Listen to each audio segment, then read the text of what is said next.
future so I can see. February can't chase the days away. Yeah, away.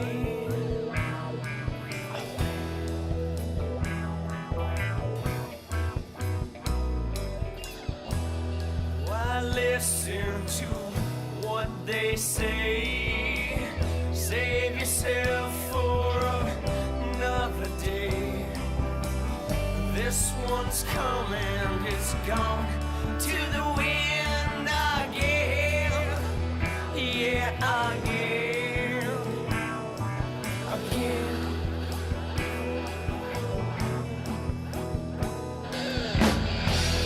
Just listen and make amends. You've been down for as long as you've ever been.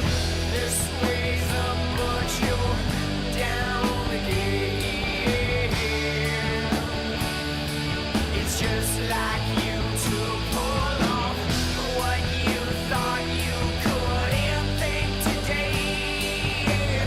The lost stranger, the wonder familiar face. Broken hearts made of pieces that shake. I've had one too many of them. So now we greet.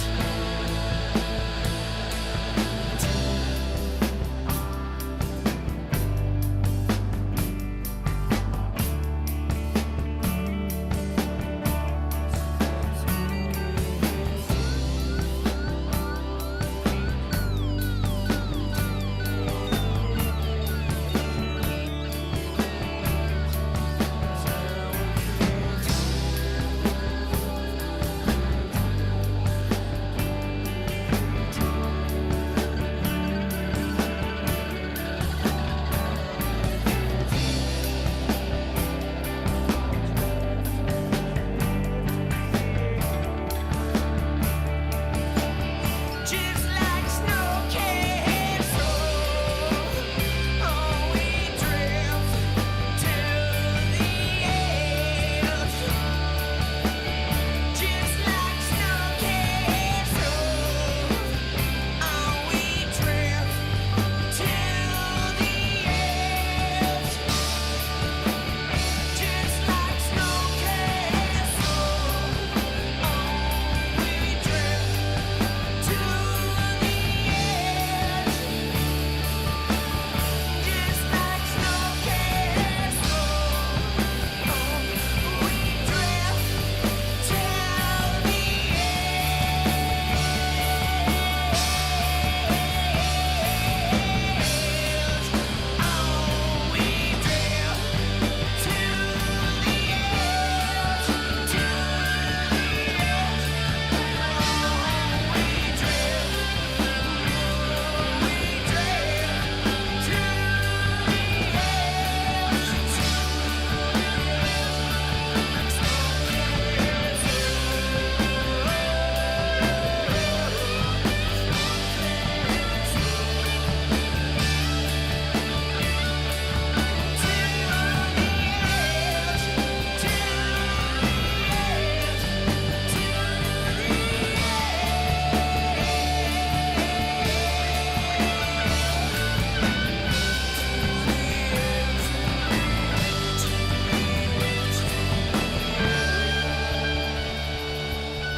Yeah, let's do it again.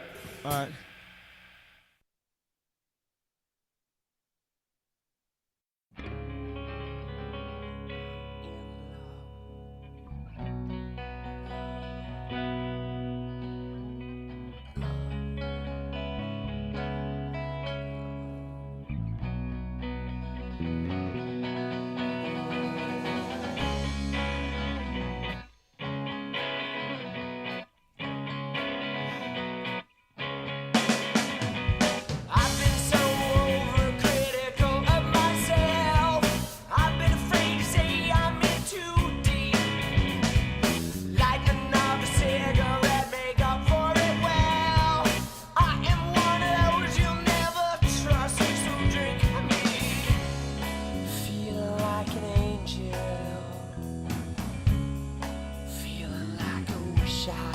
always did, like an angel. 'Cause this time I might be tempted.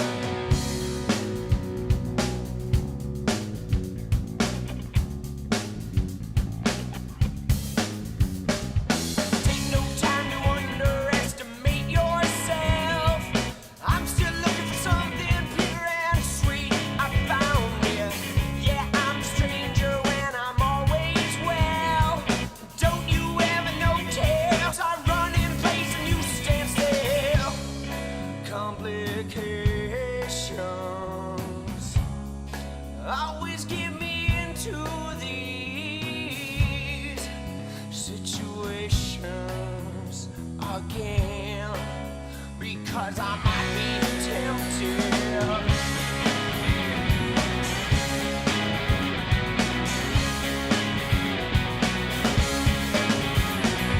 I'm in love, I'm in love, I'm in love with everything. I'm in love, I'm in love, I'm in love with everything but me. Complications always get me into these situations again, because I might be tempted. I'm in love, I'm in love, I'm in love with everything. I'm in love, I'm in love, I'm in love with everything but me. But me.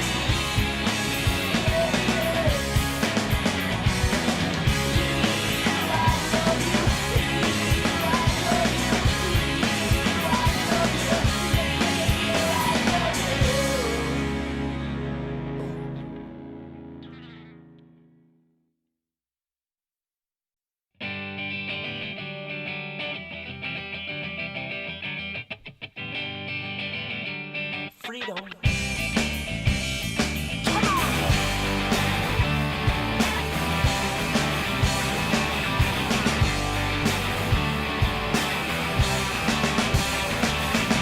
You depend,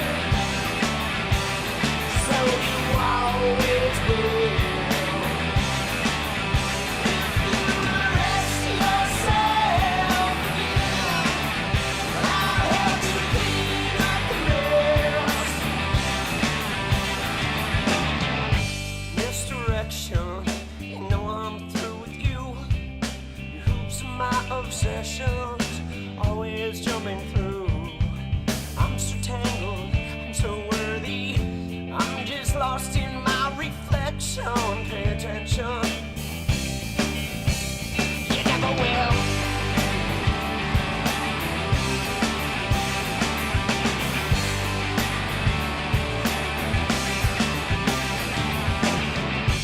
I will overanalyze and fall victim. But when I'm lowest, time to get to know myself. I'm still tangled, I'm not worried, 'cause I am caught up in this perfection. Pay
Let's go.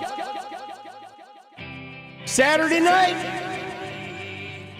Anything like I need you, it's over. Do you need anything like I need?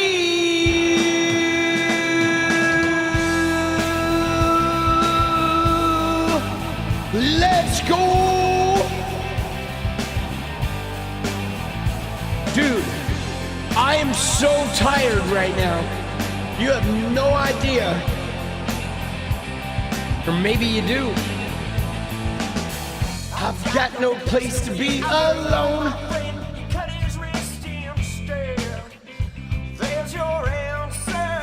You better save yourself or else.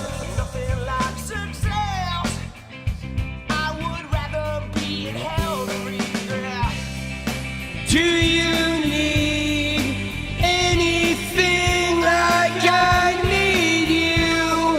It's over. Oh. Do you need anything like I need you?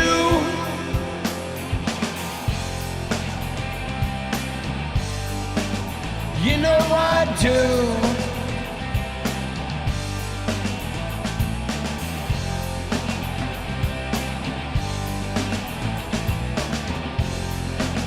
Dude. Yo.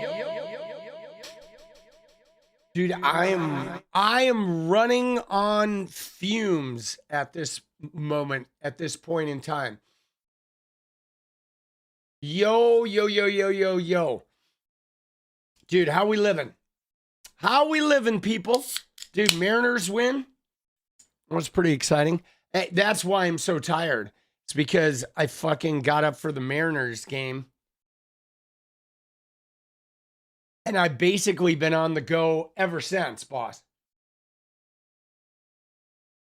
It was one of those stupid ass, like, morning games. So, 19 years, baby.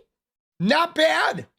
Dude, I am relishing in my 19th year of sobriety. Dude, that feels pretty good. It feels pretty cool to, like, I don't know, almost to 20. I mean, that's exciting, right? I remember the first year, and it was like, dude, it was so gnarly. Like, I remember the first year of feeling like, oh shit, dude. I would see all these people that have like 19 years, 20 years, 25 years. And I was like, dude, there's like no way. I don't even know how that's possible. And here I stand before you today, or I sit before you today. And it is not only possible, I'm living it. So 12 years for you. Let's go. Let's go. You want to start the goal early? We can do that. Yeah, no, let's jump right in. We'll fuck it. We'll start the fucking goal. Start the dance party goal.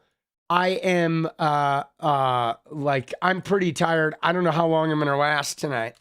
I mean, I'm going to get hopped up on fucking caffeine. So maybe I'll get a second win. 3 years for you? That's crazy. But yeah, dude, I mean, it feels pretty good. 10 years coming up on 9/1. Good job. Good job. More mega hogs, always. There's always room for more hogs. Right? Oh, shit, dude. Yeah, so let's talk about a couple of things, okay? All right? Like, for starters, I want to talk a little bit about the Maine Senate campaign, all right? Because we've had these struggles in the Democratic Party with centrists and leftists and liberals and whatever conservative, you know, Democratic leaning independents, whatever, people in our coalition. Dude, Steph, let's go. And so I saw something on Twitter today that really fucking resonated with me. Because I remember, okay, during 2020, 2024, I was really upset with leftists who were like, I felt like we're trying to hold the party hostage because they were like this, that, and the other. And now we're going through it on the opposite end because now you have like the liberals and the centrists all freaked out about Graham Platner. But it's funny how it goes both ways. When I believe in just voting blue, no matter who the voters choose, right? Like, that's it. We have one party that is, better than the Republicans. And I don't care if the person is a centrist or a far lefty, whoever wins that primary, I'm going all in. Okay. Elf said, I'm sorry I didn't watch your entire stream, dude. Did you get the chicken dinner? We did. We won several games and we ended on a squad win. Pinebox Watch Dance Party. Let's go. Now, here's what I thought was interesting, guys. Is there's this woman, I don't know who she is, but she posted this. And look at what she posted. She said, Maine has not yet held its primary, right? Maine has not held its primary yet. We can choose a nominee who is not on the ballot. You are being told Platner is the only option. He is not. Okay, now, what's crazy, okay, is listen to what this woman is saying. Okay, she's saying Maine hasn't held its primary. We can choose a nominee who's not even on the ballot. You could write somebody in, right? Platner's not the only option. But guys, here's the deal, okay? LFG, Peter the Punk is watching T-Bomb. Let's go! All right. So, as you can see by my reply, you can't just replace a candidate who is energizing the state, okay? Like, for instance, guys, in 2024, Maine ran a squeaky clean Democrat woman, very qualified, was a beloved local, like, I believe she was a state representative, and Collins beat her in 2020, okay? Collins won, even though she was, like, the perfect candidate. Because the thing about candidates is the candidate that like gets everybody excited about the vote is your fucking candidate. You know what I mean? Like there hasn't been a primary yet, but all the voters in Maine like Platner and they like him. That's why he is this no-name guy who has risen to prominence, getting attacked on all sides, and everybody's got like all eyes on him. And the Republicans, like what I said, guys, was look at this. I was like, he's generated a movement so electrifying in Maine, the Heritage Foundation themselves sent in their wolves to try and eat him. I mean, that's why this shit is going on. Okay, that's why the New York Times is running some like article with, uncorroborated stories of like, ooh, Platner doesn't like women, right? 5 days before the primary. It's not a bombshell story about a grape or like some corroborated story of abuse. It is like this guy has generated so much energy that he's going to knock off Susan Collins. And he is also like profoundly against the endless Middle East wars, that the entire foundational part of American politics is trying to gut this man, okay? Because he is electrifying voters in Maine. And I will tell you, voters of all stripes are getting behind this guy.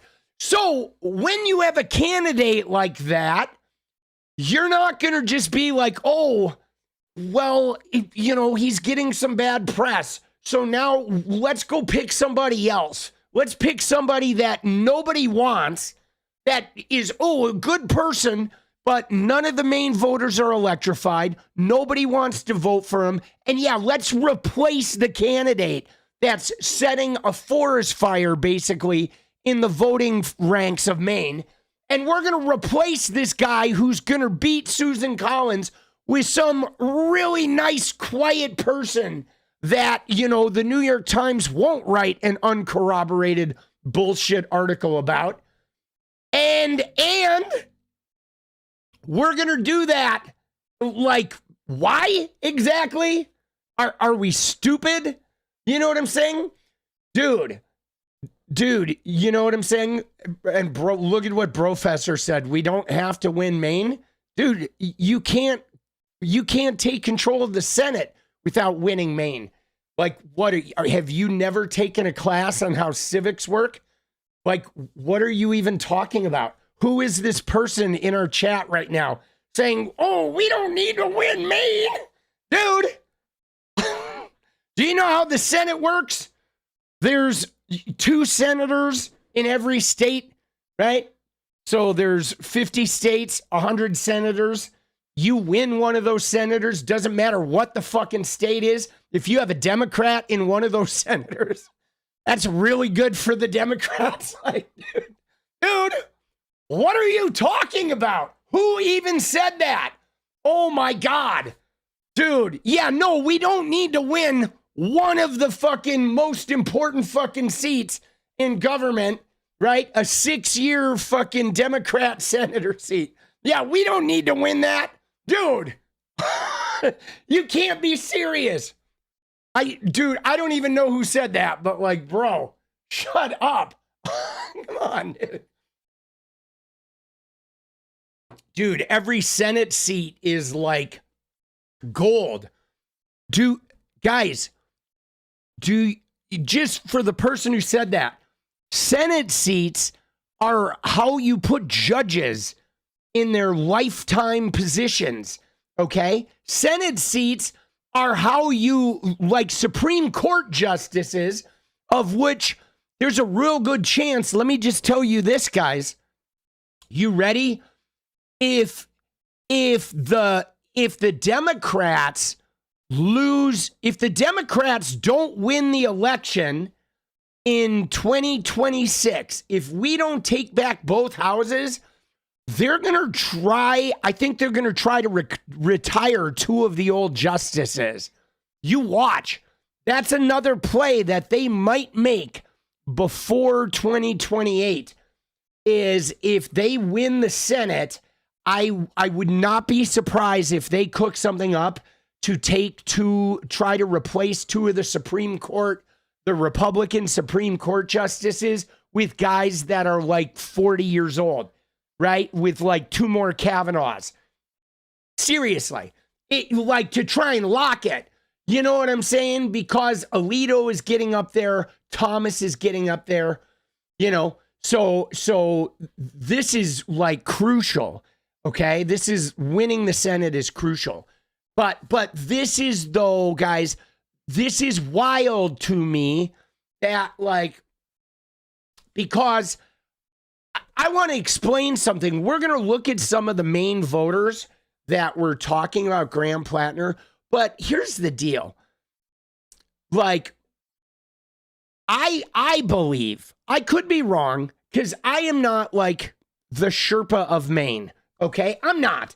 But I do know that there's quite a bit of distaste in Maine with Susan Collins, that she has definitely disappointed them to a great degree, and she is not standing up to Trump, and their economy has absolutely gotten fucking hit by stuff, okay? And again, and Professor, here's the deal, boss. You know what I'm saying? Like, the thing about this, Professor, is fuck off, okay? Seriously, get out of my chat. Because the thing is these women have no corroboration, and one of them is a Heritage Foundation employee.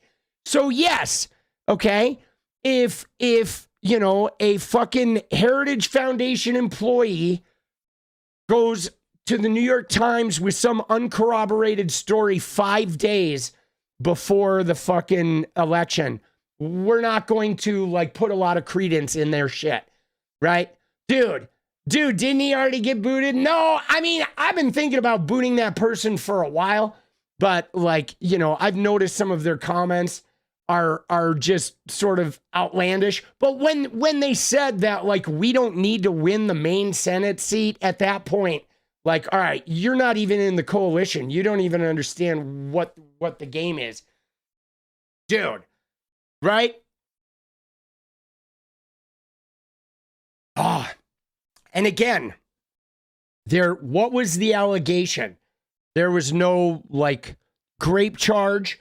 The person was very clear that, oh, he didn't hit me, but they were saying, oh, but I think he was kind of mean. He didn't hit me, he didn't hurt me, but he did something that, like, was kind of mean and should make you not vote for him. By the way, I work for the Heritage Foundation, and we backed Susan Collins and Kavanaugh, the Supreme Court justice she put on there, and the Heritage Foundation would like to put a few more religious zealots on there, so we're going to have to keep this seat for Susan Collins, even though she's 90. Yeah, I'm sorry, we're not getting rid of our candidate with all that weirdness, okay? And you know, if, you know what I'm saying? Like, you know, I mean, if she had pictures of some wounds or something, or had a bunch of friends, she had gone to the doctor and reported this thing, I mean, then maybe we could talk. But like, yeah, I'm sorry. We're not fucking going into that shit. You know what I mean? You know? We're just not. And again, here's the deal, guys.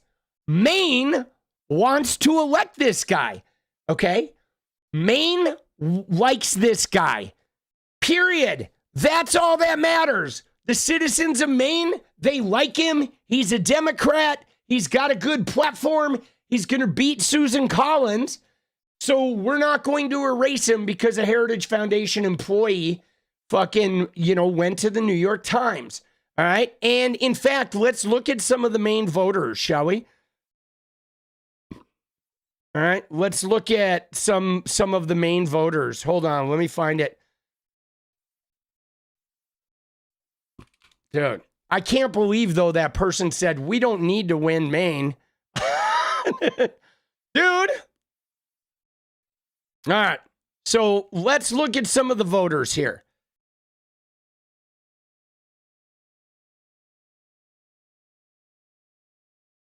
Oh, I think it was on ASIN.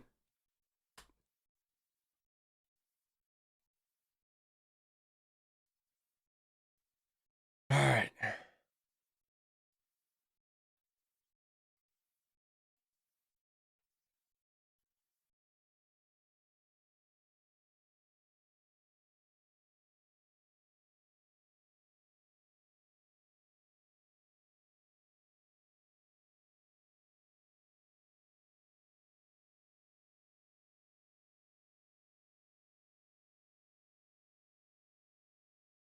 All right, so here's the Maine voters reacting. That, to me, is the biggest difference between the Graham Platner situation and the Donald Trump situation. One person says, yeah, that's wrong. I need to do better. The other person is like, what are you talking about? That's not that bad. That, to me... Okay, so there's one Maine person who's saying, you know, Platner's done some bad shit, but he's admitting he's done bad shit. And he's saying he's going to do better. All right. There was something else I found. There was another one that I want to look at that had some women, because I realized that women are going to have a fucking more challenging, like, there might be some women out there that are just wildly uncomfortable with the possibility that Platner was a bad boyfriend. You know what I mean? Lucy Lou, let's go, Pine Box, LFG, right? And so, I mean, I understand if there's some women who fucking, you know, are feeling uncomfortable with this guy, right? You know what I'm saying? Like, I get it, you know, but hold on, let me fucking, maybe it was under Maine voters. I thought I had bookmarked it, guys. I'm really sorry that I'm doing the fucking bookmarky shit. But, oh, here it is. This is the one I wanted to find. Okay, but again, guys, let me just tell you, like, at this point, okay, it goes like this. And hear me out on this, okay? Because for the greater part of 2 decades, all right, we Democrats have taken the high road. So even if we had a politician that excited the people, if there was the tiniest blemish on that person's behavior, we jettisoned them. And we were like, nope. We purity tested the shit out of our party and our politicians. And as a result, guys, we filled our Congress with a bunch of, like, I don't know, a lot of them are not fighters, okay? And we end up with, like, on the cusp of fascism because the other side has elected nothing but ruthless bastards. And our really dignified people are like, you better follow the rules, okay? And like, yeah, like Al Franken, dude, was amazing. And we jettisoned him. We never like pushed back on shit, okay? Time for 𝗙𝗪𝗪𝗃𝗃. Let's go, wins. Now,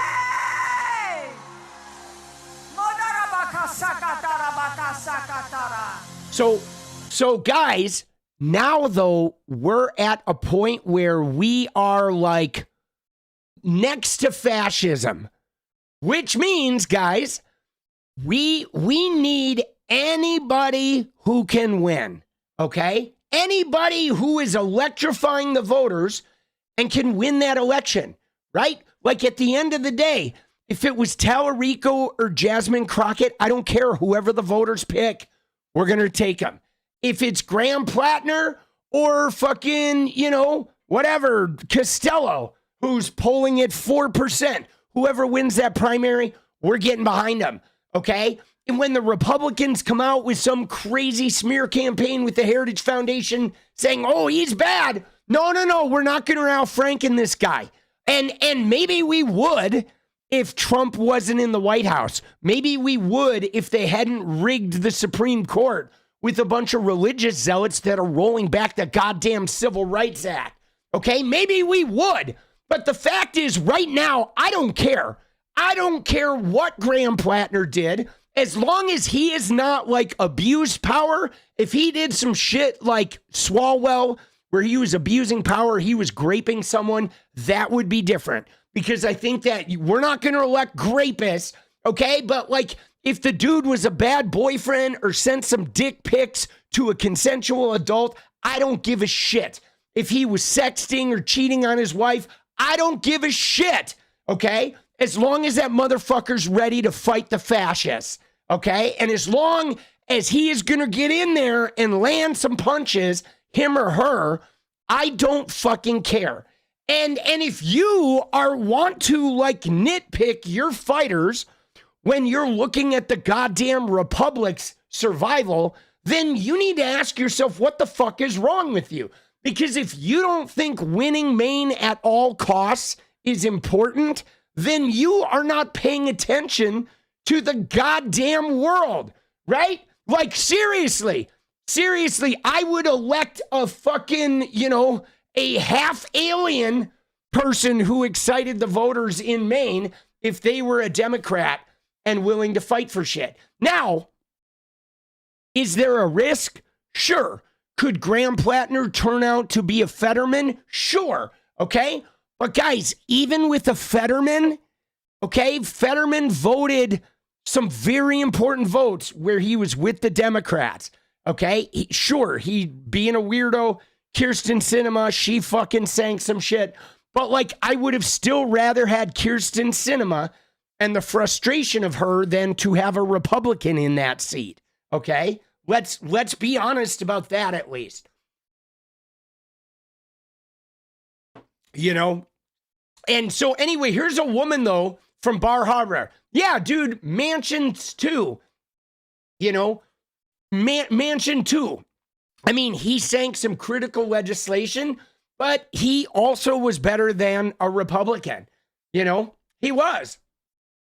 All right, so anyway, here we go. The best candidate by far, and probing into the minutia of his personal relationships when you don't do that for any other candidate is ridiculous. Is there anything that would change your mind at this point?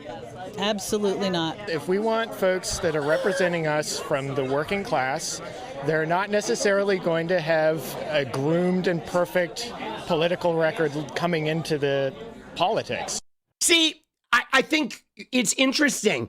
Did you see what this woman said? This woman said, hey, they're not writing any articles about any of the other candidates' personal relationships.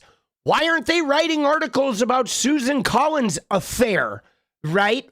We didn't get any articles about Susan Collins' affair. Oh, but we're getting articles about Graham Platner's affairs. Huh, that's weird. They didn't send any reporters to go get all of Susan Collins' ex-boyfriends on the horn and talk about when she cheated on them or if she fucked them over in some way. That's weird, isn't it? Dude, Linz, appreciate you catching you live tonight. Peter S. needs a T-bomb. Most people don't know it ends with the B.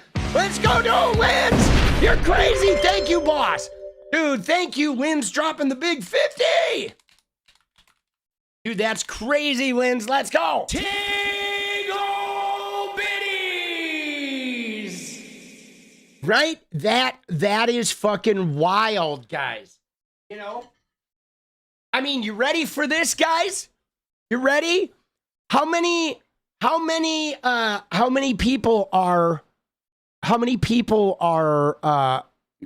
New York Times articles are there talking to Ken Paxton's mistress? Right? We're going to get those articles in Texas. Now, so she, though, did you hear what she said? She said there's nothing that they could say about this guy that's going to make her not vote for him. So that, I mean, the Maine voters seem to be pretty into this guy. Annie up, punks. Thank you, Pinky. And look at it, dude. It's Ingraham. Dude, it's Ingraham interviewing people. Now, this other guy said something too, okay? And you ready? So this other guy right here said how, oh, if he's going to represent the working class, we're not worried about him being perfect. And let me just tell you guys, okay? I mean, I grew up working class, okay? I grew up fucking, you know, in a small Wisconsin town. And let me just tell you guys, the people in that town were fucked up, okay? Like people in rural America, they're fucked up, okay? They are fucked up. They have drinking problems. They have drug problems. Sometimes they get into super toxic relationships that are, you know, like a lot of yelling and you know, emotional, you know, skullduggery. And so when they see a candidate who is like, oh, half of his girlfriends say we loved him and half say, oh, he was a terrible girlfriend who didn't like women, they look around and they're like, dude, every rural person in Maine is probably like, you could ask the people I've dated and you'd find the same shit. Half of them will love me and half of them fucking were like hating me. You know what I mean? You know what I'm saying? And like, that is accurate, okay? That is absolutely accurate. I think with most people, like I said, if I run for office, they could easily find a dozen women who would say that I was a terrible fucking boyfriend or that I used them for whatever, you know, a place to crash or this, that, or the other. You know what I mean? There's like, I mean, you know what I'm saying? It, you know, like my son's mom would probably have some very choice things about stuff. Now, the thing about this is to address the person who, whatever, came into chat and is harping on the Nazi tattoo. I'm going to say this, boss, okay? And here's what I'm going to say. And then I'm going to move along because we do have to get our thing. Is you know what I'm saying? And first off, is Graham Platner is not a Nazi, okay? And does he have a Totenkopf tattoo? He absolutely does. He has a skull and crossbones tattoo, right? That he took his shirt off at a wedding with his family that was filled with Jewish people, and not one of his Jewish family members recognized that Totenkopf as a Nazi tattoo. I did not know it was a Nazi tattoo until I was told. And I mean, to be honest with you, when you look at that ugly, shitty tattoo, I couldn't even tell what the fuck it was because it was just a blob of fucking ink on his chest. So my point with that is I think it's entirely possible that he did not know it was a Nazi symbol when he got it in Croatia with his Marine buddies. Okay? Because I didn't know. Had I been into skull and crossbones tattoos, I could have gone in with some buddies and they say, hey, let's get this one. I would have not known, oh, I can't get that one because that's a Nazi symbol. I wouldn't have known. So it is plausible to me that he didn't know. Okay? Now, and for someone to ask 𝗏𝗏𝗡, who takes their shirt off at a wedding? Hard drinking rural people do. Okay? That's what people do in rural hard drinking areas. They get hammered, they rip their shirts off, and they start fucking whatever, doing crazy shit at the wedding. And yes, drunk gay men do that as well. But like, dude, that's the kind of shit you'd see at my family. Guys, we got 2.5 minutes. We need 18 in 2.5.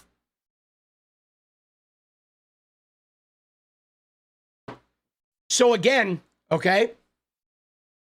So again, what a racist anti-Semitic trope. I did not trope. I didn't say it was because he had Jewish friends.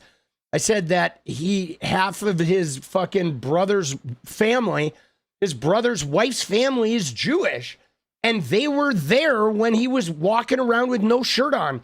And so none of his family knew that that was a symbol associated with Nazis. So my point is not that, ooh, the Jewish people approve of him. My point is that it is such an obscure Nazi symbol that even some Jewish family members of his, like if it had been a swastika, everybody at that fucking party would have known it was a Nazi symbol, right?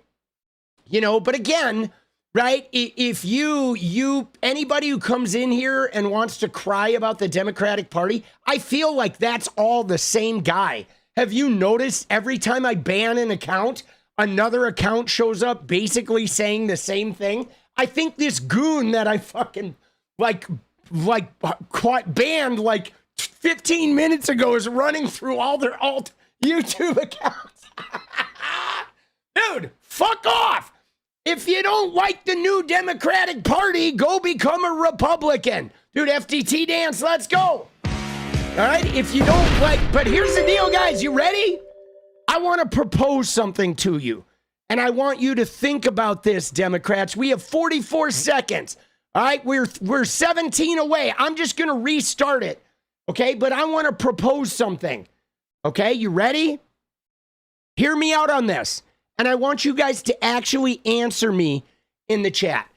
Now, Tommy, some Dems are not going to agree, and that should be okay. Yeah, but so the thing is here's the deal, Anna girl. Okay, if you ready? So listen to me here. The one, let's go. So Anna, here's what I will say: is I will say that if you're a Democrat who says I hate Platner, I don't like what he stands for, I think he's a bad person. But he's also the Democratic nominee. If he wins the primary, I will vote for this person I can't stand anyway because he's better than Susan Collins. If you are that kind of Democrat, I will accept you. But those leftists that were like, fuck it, I'm not voting for Kamala Harris, they got the same energy from me. Like, fuck you, boss. If you're going to be anti-Kamala Harris, right during a fucking fascism election like that, you're going to be all like, oh, we don't like Kamala. I'm going to have some smoke for them. Because I don't care if you don't like Platner, but if you run around saying that, like, the Dems are a bunch of Nazis, like, Platner is not a Nazi, okay? He is not a fucking Nazi. Jen W., let's go. I don't believe he's a Nazi, okay? Do I believe he's a man who has some old school toxic masculinity in him? Yes, absolutely. Hope you dance. I rarely make it, but try to help. Thank you, Lins. Okay, I do believe he is like less of a 𝗤𝗪𝗪 and more of a, Arnold Schwarzenegger type, okay? You know what I'm saying? I think he is like less 𝗤𝗪𝗪 and more fucking, I'm trying to think of a, you know what I mean? I mean, I don't think he's quite Andrew Cuomo, but he is, I don't see him abusing his power, or I have not seen that, but I think he is, of that old school, like fucking, Marine jarhead ilk, okay? That like if I was a woman, would I want to date him? No. Okay, I would not want to date him if I was a woman, okay? Because I'm sure he's probably a gruff, like a shitty drunk to be around, okay? Now, here's the thing though, guys, is when you start, if all you keep saying is Nazi tattoo, or like you're saying, oh, he's a Nazi, part of the he's a Nazi is coming from the fact that he doesn't fucking support Israel and he wants to defund Israel. And that is very offensive to a core group of like Zionist Democrats, okay, that we have. And we're not going to get rid of all the Zionist Democrats. So the Zionist Democrats are definitely going to be freaking out. But the problem is like, I feel like they're some of them are not being honest about that. They're not saying, yes, the real problem I have with Platner is that he's trying to defund Israel, and we believe Israel should be funded at all costs. Okay? I think I'd feel better if those people would just come out and say that shit directly. Now, I want to ask you a question, though. You ready for this? I'm going to restart the goal for 15, and then I want to ask you guys a question. And I want you to think about this and give me an honest answer. Okay, because I'm going to propose you of two choices, okay?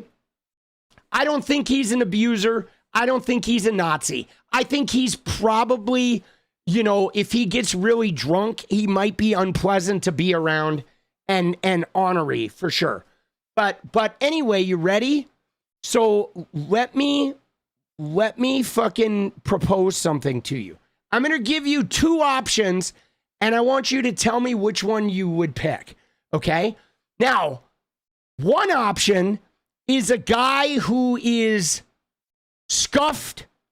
He's said some questionable things in the past. He's done some questionable things in the past, but he hasn't crossed any like grape or like physical abuse. Like he hasn't punched anyone. There's no police report. Or no, like real, oh, this guy physically harmed me and I have a bunch of witnesses. Okay? Not anything like that.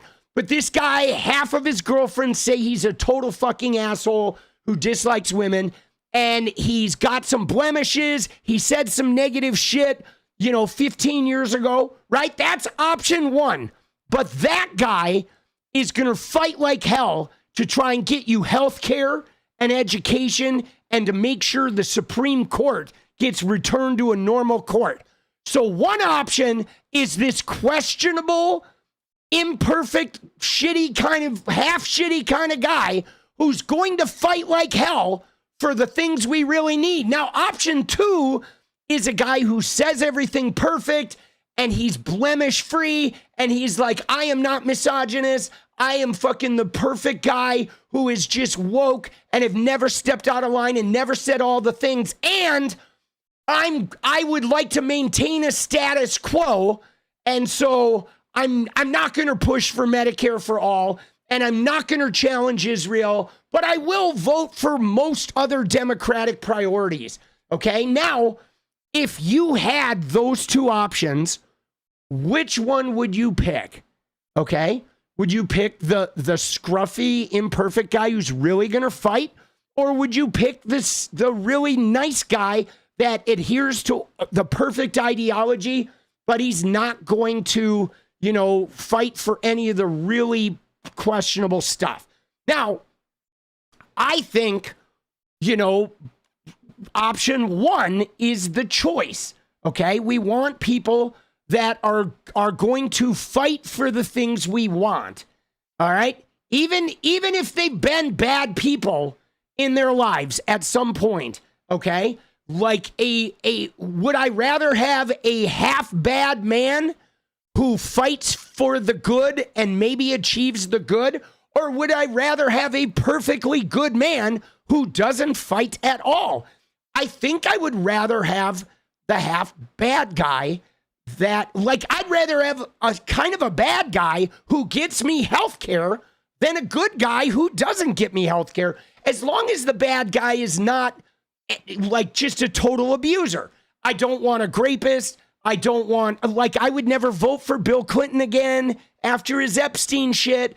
I didn't mind the infidelity, but the Epstein connection, that's a little much for me. I'm not going to vote for Bill Clinton. I wouldn't vote for Bill Clinton again because of the Epstein ties. Now, I think I would pick somebody who is a little bit gnarly, who's going to fight for the good shit. Now, somebody did say, and legitimately, guys, I did see somebody in chat say, well, wait, how do you know he's actually going to fight for that? And like, guys, that's just it. We don't, okay? We don't know which candidate is really going to fight for this. But I think the person who says he's going to fight for it, at least we know he said it, so we can hold him to that when he gets elected. And then if he doesn't, we can Fetterman him. And when his term comes up, we get rid of him. And then lesson learned. But you ready for this, guys? And hear me out on this, okay? We do have to take a chance, okay? We have to take a chance. Like, can I give you a personal example, guys? Have you ever been hurt in a relationship? Okay, I've been hurt. Okay, I have loved and got my heart broken. And now what happens is, when that happens, the common tendency is, well, I'm going to be more careful with who I date. And then you start putting your guard up, and then it becomes harder for you to fall in love because you are like self-protecting. And I don't think that's good. I think to some degree, you have to grab some really deal-breaking red flags, like the rape or, domestic violence that is corroborated and shit, not coming from a Heritage Foundation employee 5 days before the election with no corroboration, right? But you grab a couple red flags that you were like, okay, these are the deal breakers, and then everything else, you gotta like take a chance. And maybe you're going to get your heart broken. Maybe Platner's going to beat Susan Collins and he's going to turn out to be just a huge lie, a Fetterman or a Cinema. But like, at least Susan Collins will be gone. Okay? So Susan Collins being gone is a win, even if he turns out to be the bad, wrong choice. Okay? Even if he were the bad, wrong choice, Susan Collins would be gone, okay? And the institutional establishment fuckery that put Brett Kavanaugh on the court would be gone. And so that would be a good thing, And yes, Breckos, maybe you take a risk on a billionaire like Tom Steyer, and maybe he will fucking, come through for us, right? But I think, though, I will say this, guys. You ready? Let's go, Pinky! Let's go! All right, Pinky, let's go 2 times for Pinky. All I can say for this is when you say, well, how do you know? I mean, for me, I trust my gut, okay?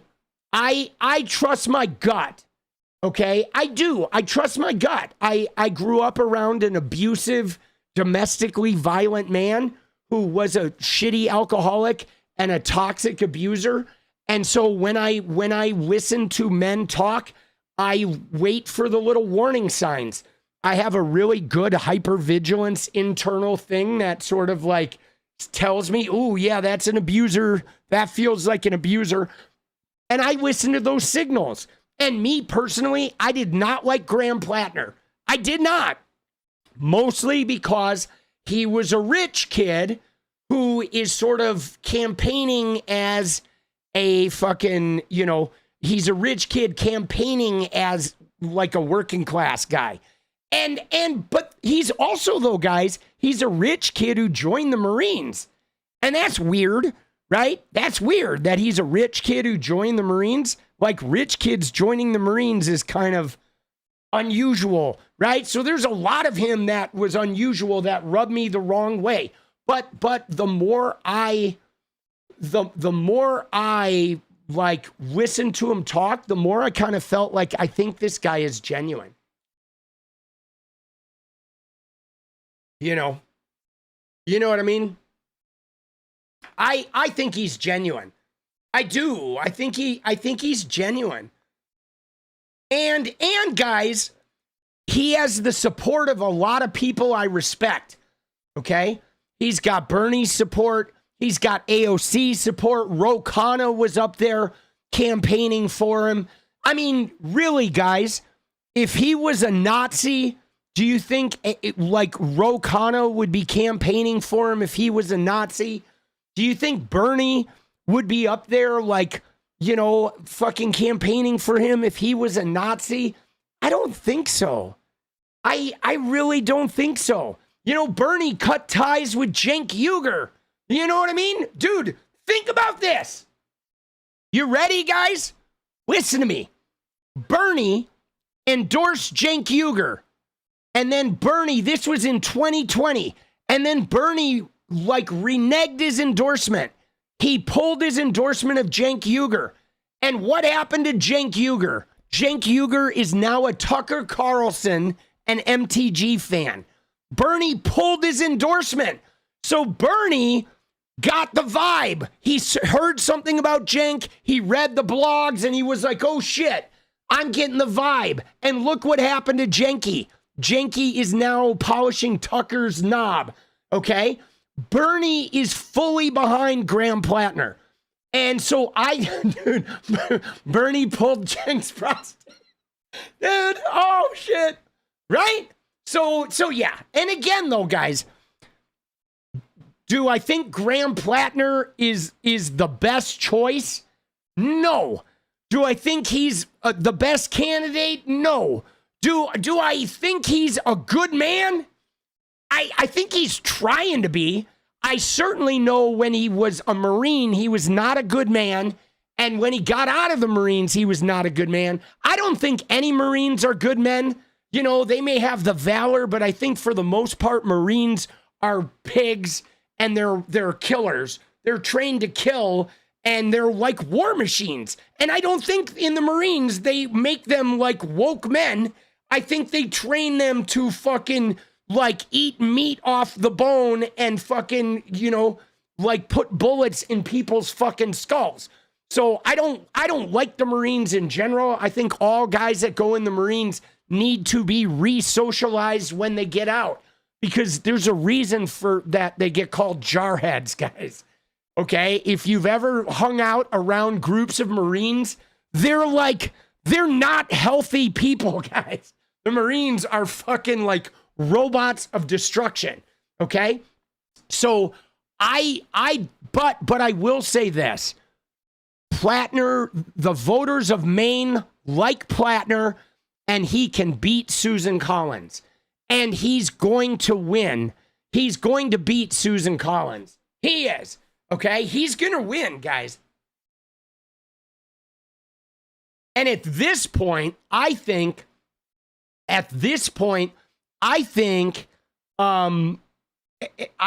any negative smear campaigns are only going to increase his viability there. Yeah, dude, Maine's love him. Dude, Schumer endorsed him. All right? Dude, Interscape says, my stepson is a Marine who taught the other guys how to meditate. His dad is a Buddhist teacher. Let's go. All right, good for your stepson. Giving me hope. But your stepson knows what I'm talking about, though. Right? Your stepson knows what I'm talking about. That fucking, right? Dude, the Marines are tough, bro. Tough. Oh, shit. Oh, fuck. All right. But anyway, that's how I feel. And just so you know though, like I did mute somebody from the chat, and I want you to know though that like the person I muted from the chat has also been leaving weird comments on the YouTube videos. Like I've seen weird comments from that person for a while.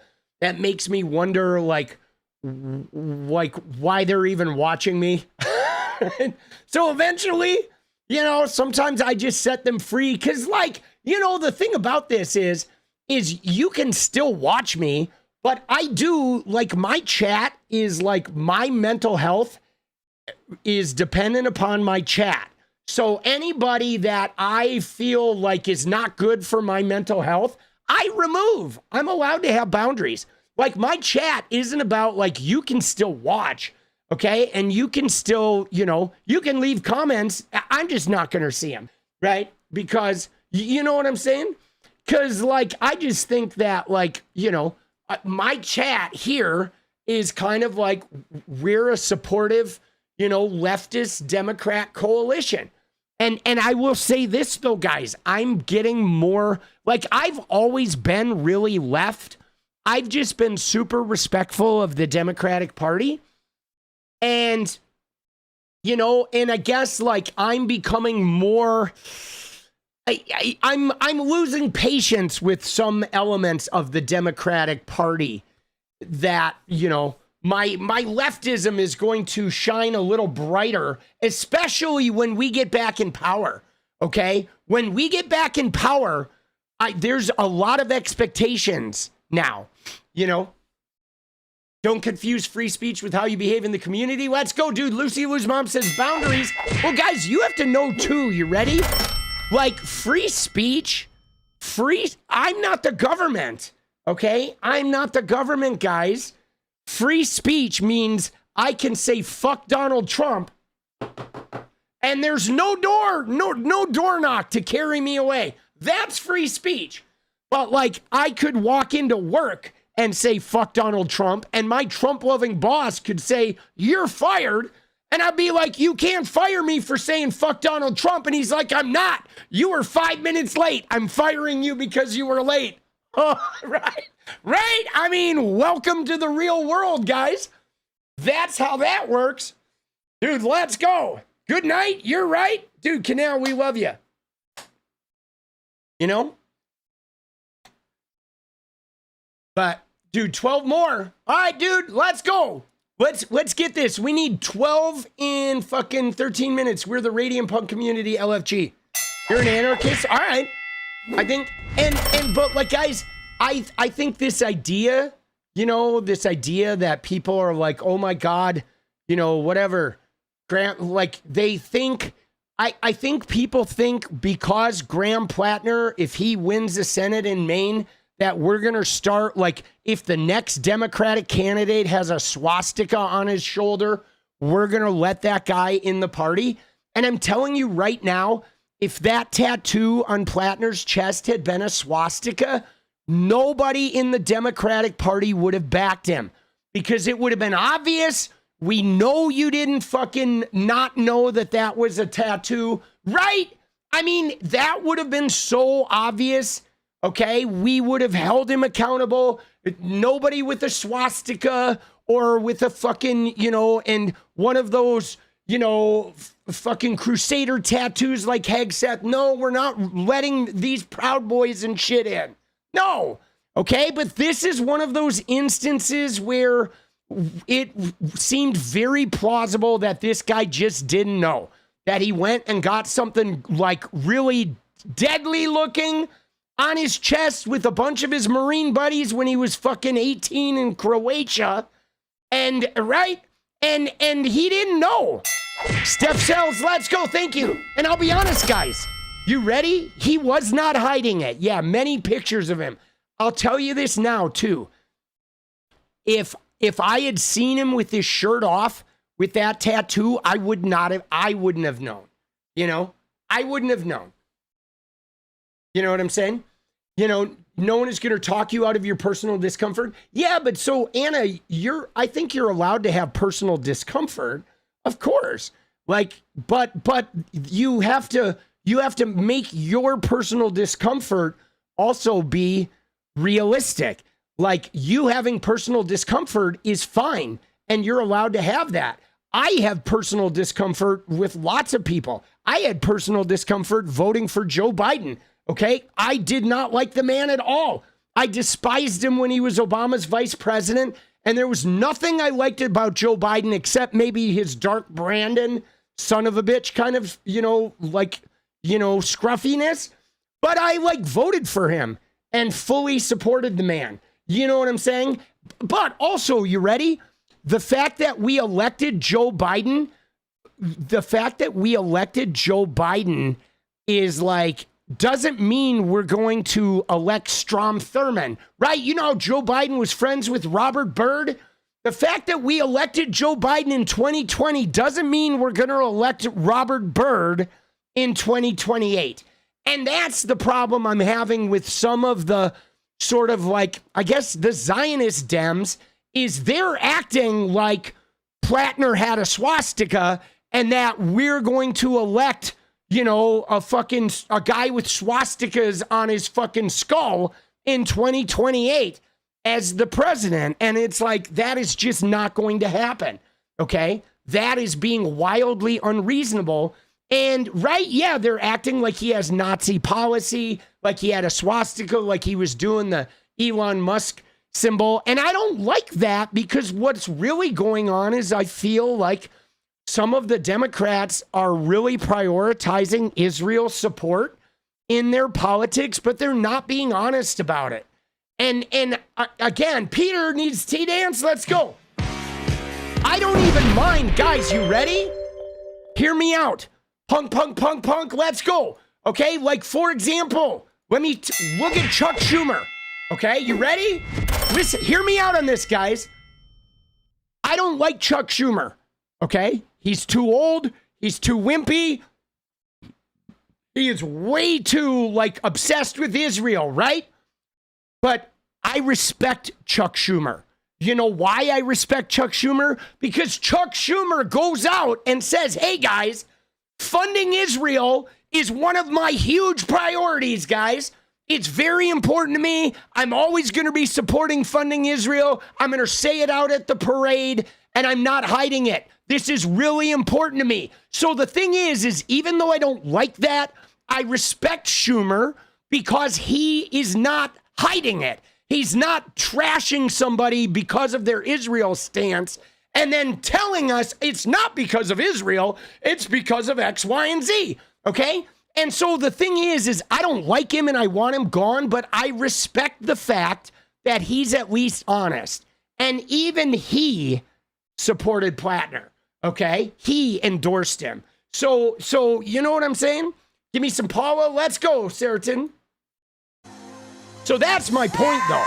Okay? Because I am telling you right now, guys, I see it in my Twitter replies with some prominent Democratic, not politicians, but prominent Democratic voices. I see them specifically being against, okay? I see them specifically being against Graham Platner, right? You know what I'm saying? I see them specifically being against Graham Platner, and they are specifically I know the reason they're against Graham Platner is because he calls it a genocide and he wants to defund Israel and he wants to not commingle our armies and no longer have us use Israel as a war puppet in the Middle East. And I know that's the reason they don't like Platner. But the reason they say they don't like Platner is, we think he's abusive. He has a Nazi tattoo. They say Nazi tattoo. And it's he's not a Nazi. But he has a Nazi tattoo, right? They hammer away at the tattoo, or we're pretty sure he's abusive, or he's a liar, or he's this, or there's going to be crazy. Wait till the Republicans get their, opposition research. He's not going to be able to win. They say all this shit, but what's really going on is I know that it's the genocide Israel thing is the real reason, and they're not saying it. And that to me feels like AIPAC hiding their money in another shell corporation. Okay, Paula, let's go. You know, I mean, I don't like that. I don't like that sort of like, let's be honest. You know, let's go, Pinky. Let's go. Let's be honest here. He doesn't have a Nazi tattoo. It's gone. That's true. The tattoo is gone. Yeah, I don't think Schumer's a bad person, Miracle. I mean, dude, there's, you know, like, I think Jewish people have a much more complicated relationship with how they feel about, you know, the nation of Israel, right? There's a lot of, you know, there's a lot of shit tied to that. Platner will win conservative tears. Let's go. Let's go, Peter. Let's go, baby. You know,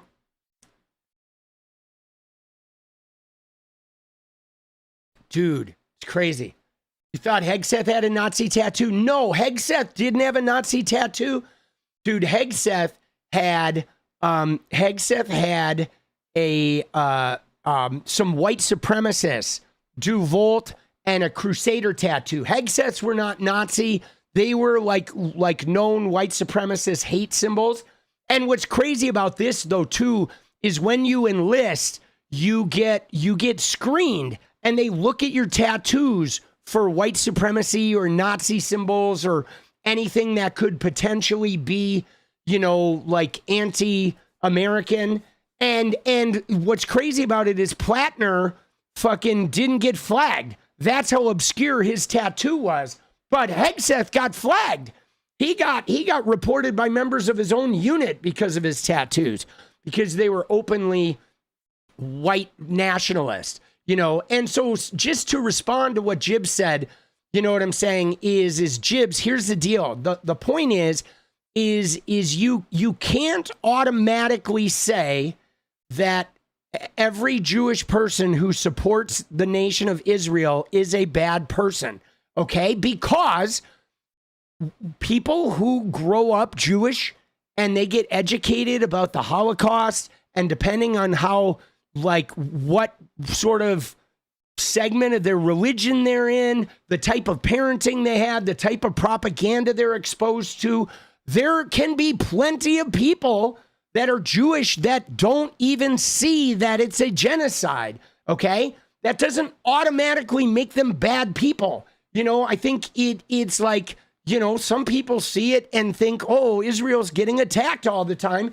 and they're just trying to defend themselves. And, oh, you know, but they're trying to eradicate us, right? And that's what they're taught. I mean, if you're raised, you know, I mean, obviously, when you learn about the Holocaust and 6 million people are dying, and then they give you some land, and they don't teach them the same way that we don't get taught how brutal our fucking founding fathers was. They don't get taught about how nasty the people were when they first took that land and how abusive they were. They get taught that, oh, they were given this land and then everyone's trying to kill them for 70 years.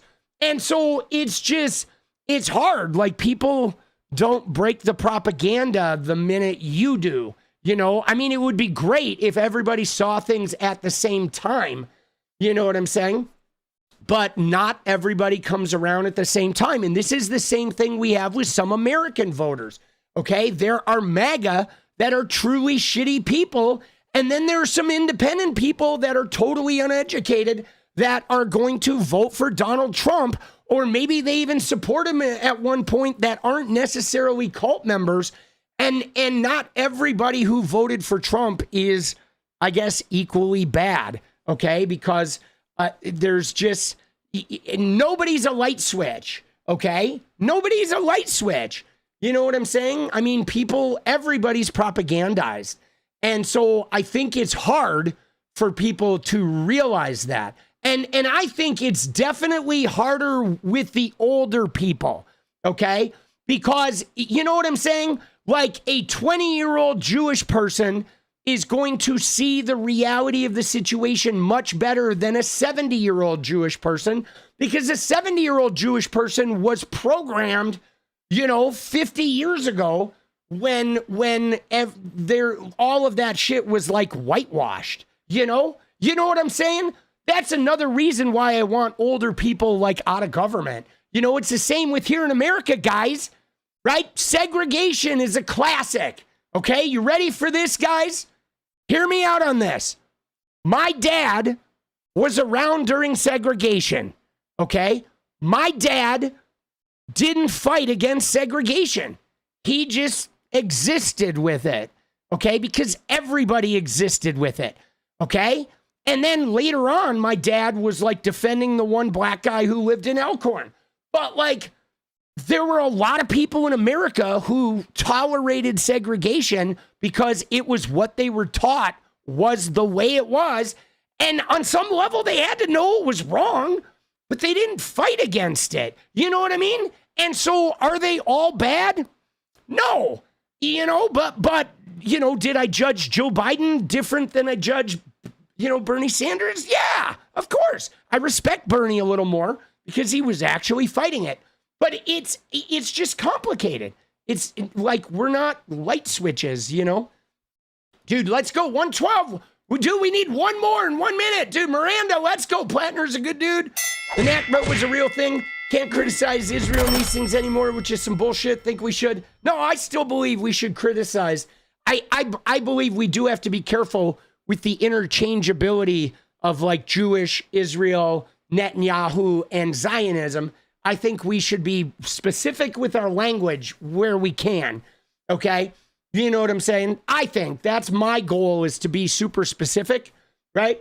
So why defend them? So the thing about this is why defend them? Because, DJ, because the same reason that I defend people who want to defect from MAGA, okay? Because there are hardcore MAGA, and then there are people that just, you know, were propagandized and made a vote in a certain way. I don't believe in judging human beings with an on-off switch where you're automatically good or you're automatically bad. I don't fucking do that. I'm going to defend like most everybody because, you know, you can't paint people in like A or B, right?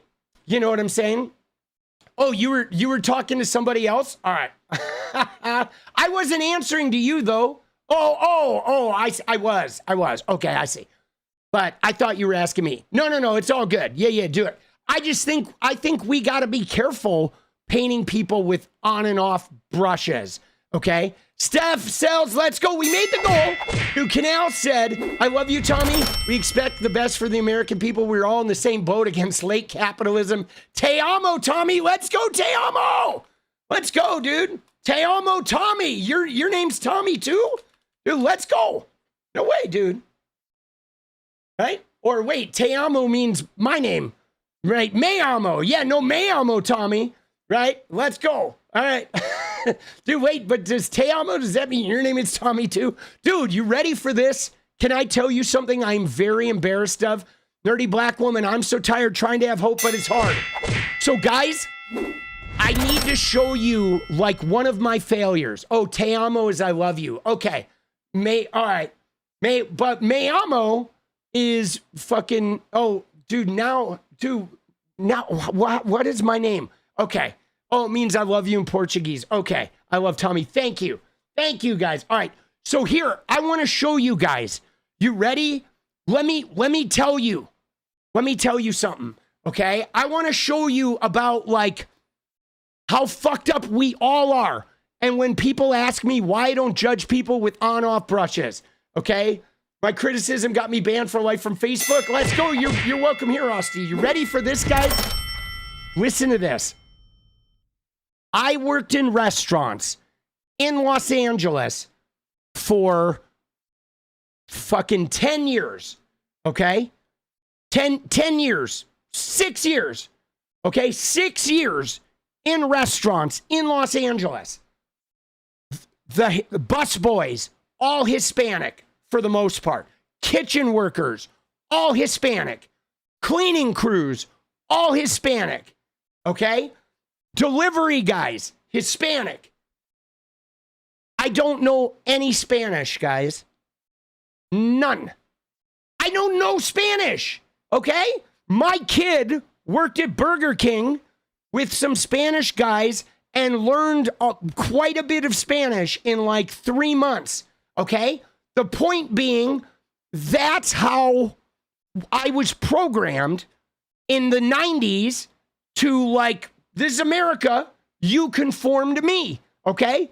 Like, I didn't even learn Spanish. You know what I'm saying? After working with Hispanic people in LA for fucking, for forever.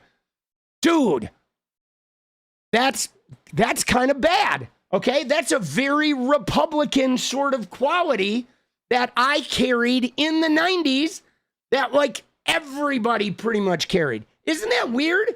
Like, I wouldn't be that way now if I was 25 years old. I would be like more bilingual and shit. You know what I'm saying? I would be more like wanting to learn how to communicate in their language, as I do now when I buy like tamales from this woman we buy tamales with. I'm trying to like become a better communicator with her. So I think that's just really interesting how like even my wokeness came from like not the greatest beginnings. Okay? I was in a fraternity. When I was 18 years old, guys, I was pretty fucking misogynist at 18. I didn't even know what the word misogyny was. I had never heard that word until I went to UCLA. Right? And you know what I'm saying? It is like, well, no, 𝗙cie, you know what's funny though, is I wasn't mad that they spoke Spanish and they used to talk shit about me in Spanish. And so I liked them in their language. I didn't dislike them. But like what I'm saying is when I was younger, I was like pretty misogynist and I didn't even know I was misogynist. I didn't even know it. I was just raised by like a small town, you know, whatever, man's man, toxically masculine guy. And like, I was like all my friends, we were all kind of misogynist and we didn't know it. Like, and you know what's crazy though? A lot of those guys I went to high school with are still misogynist. And the ones that are still misogynist, you know who they vote for, guys? They voted for Trump. So the point being, Tommy pointed at items on the menu with his penis. No, my point being, guys, and hear me out on this. I think a lot of men get raised in American culture to be misogynist and to be like especially of my generation, if you're older, you were raised in the 70s, 80s, and 90s, you got raised to kind of be a misogynist pig. And those of us who changed became Democrats, and those of us who didn't ended up being Trump voters.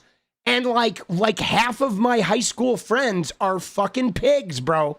They are. And I tell them too, like, you're a fucking pig, dude. And they all voted for Trump too. You know what I'm saying? It's just like, it's sort of like our culture teaches it, you know? And then you have to outgrow that shit. And that's the thing. Like, I don't doubt that Graham Platner was a misogynist, a fucking highly misogynist, and you know, probably an ornery drunk that was very unpredictable. And I don't doubt that he said crazy shit about like beating people or fucking them up or whatever. And we know he said some toxic shit on Reddit boards. But my point being is I think he's legitimately trying to be a better man. And that's what I think brought him to his station with leftism. Now, we'll see what he does when he gets elected, though. All right? Let's get him elected and give him a chance to fail. That's what I think. Trying to learn German? Dude, I used to be fluent in German. And then I took the AP test, and I didn't have to take foreign language in college, and then I never went to Germany. And now I fucking don't speak shit. I feel like I could probably go there and learn it.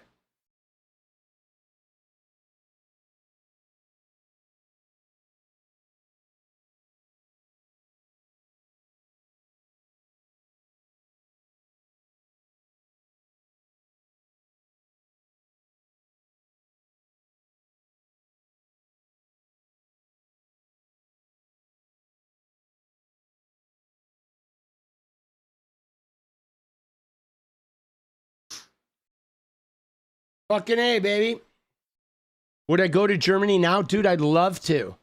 I'd love to. Dude, I think Andy's saying some shit, boss. Dude, oh shit. Dude, I had a German girlfriend. She was pretty amazing. Pretty sure I was raised as a progressive because my parents hated the Vietnam War and you became a musician. Let's go. Let's go, guys. 𝗙cie𝗶𝗃𝗧𝗏, you love me. Let's go.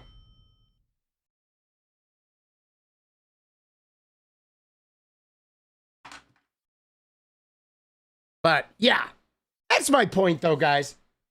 That is, you know,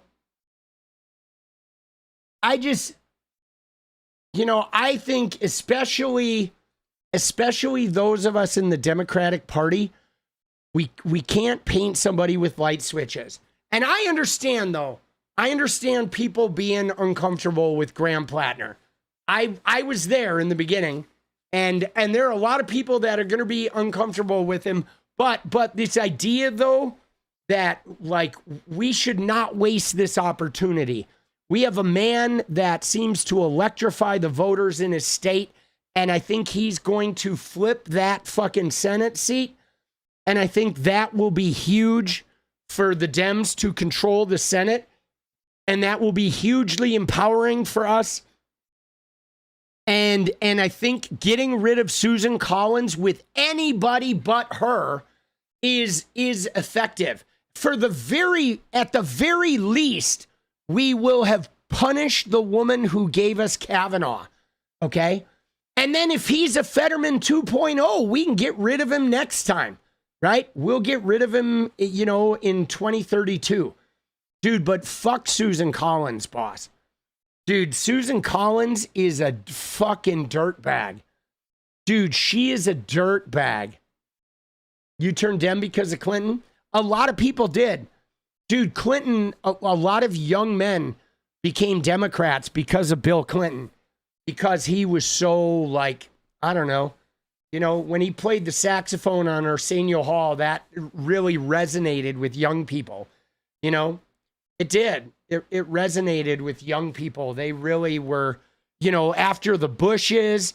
And you know what I'm saying? Like Clinton, when he played, let me just tell you too, when Clinton played saxophone on Arsenio Hall, what we knew is we knew that he wasn't going to go to war. And we knew that he was, you know, like hadn't forgotten what it was like to be young. Okay? You know what I'm saying? And that's just it. I think that, like, our young people are in trouble, guys. They are. Our world is fucking... we have not left a good world for them, guys. Yeah, Trump learned his lesson. Dude, you remember? Dude, give me a fucking break, dude. Collins, Trump learned his lesson. That was some bullshit. All right. Moving on. Dude, Platner's the new heated discussion, guys. Oh, shit. Dude, we spent an hour on Platner. Dude, Platner, he's heated.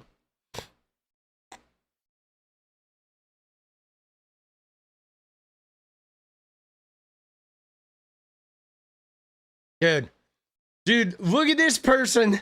They say, I live in Maine. I'm voting for Susan Collins, right? And this person says they're a MAGA though, a MAGA Christian transsexual against transgender ideology. What an idiot. Dude, I'm sorry. When I see a trans person that says they're against transgender ideology, I'm like, you're an idiot. Okay, you are touched in the head. Dude, there is no such thing as transgender ideology. Dude, look at Fetterman. Dude, Fetterman wants you to not vote for Platner, guys. Right? Fetterman? Yeah, black people did joke that Bill Clinton was the first black president until, like, he fucking, you know, wanted economic concessions, and then they made that awful crime bill that I feel like got really abused in the fucking 90s, right? That was, you know, that was rough, dude. But Bill, though, he had a lot of soul. He did.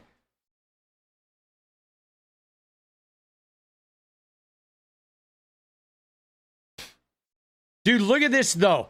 You ready? Look at this quote, I think is interesting. Dude, does your son have a New York Mets jersey? He does not, Elf. He does not have a Mets jersey. Look at this quote, guys. This is crazy. You ready? It says, Maine Democrats signal they'll stick with Graham Platner, some with regret. Speaking to CNN in Portland, Maine, Sandra Braden said she doesn't have a lot of faith Platner has changed, as he says he has, nor does she believe his assertion that he didn't know the origins of the tattoo that he since had uncovered. And still, Braden said she'll take a chance on Platner if he votes the way I want him to and he can defeat Susan Collins. She's like, I'm going to vote for him, yeah, but I don't like it. I'm not in favor of all that shit. So this woman is like, she thinks he intended to get the tattoo and she thinks he's a bad guy, but she's like, I hate Susan Collins so much that I'm voting for him anyway, as long as he gets rid of her. See, dude, that is like, I don't know, dude. To me, that's gumption, okay? Because at the end of the day, it's like, maybe this guy was a terrible fucking human being and maybe he's still a mess, but he's going to get rid of Susan Collins. And then we're going to see, is he going to fight for healthcare and shit or not? Right? I mean, we'll know if he does a Fetterman, we'll know. But this is kind of the attitude. Okay. I think this is the attitude. Let's see if we can find her. I want to see if we have a clip of her. I'd like to see her say that. Right? Dude, what a quote. Jesus.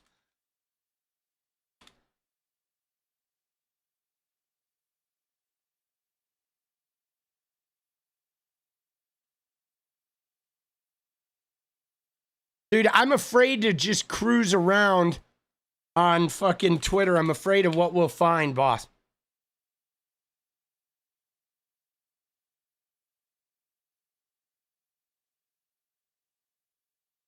See, you ready though? Look at this. Here's an example. You ready? This is 𝗙𝗢𝗎𝗪, whatever.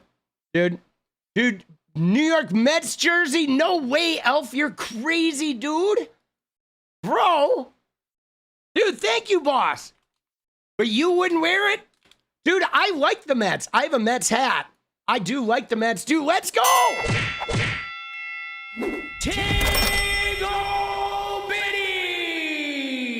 Let's go. So anyway, somebody asked about what that says when I do the money drop. They were like, what does that say?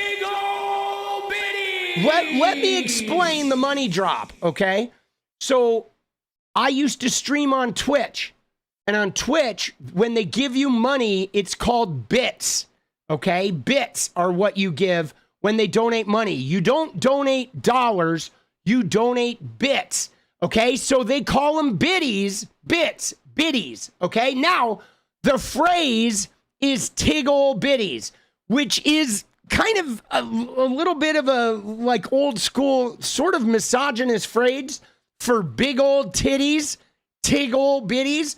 Now, the reason why I use that phrase is twofold, is because one of the word bits and biddies, right? Because they were donating bits. But the reason why I use it, I've told you about this song. Okay, there's a song of mine. Let me show you. I've told you the story. Okay, so this fucking song. Let me pull up the song real quick.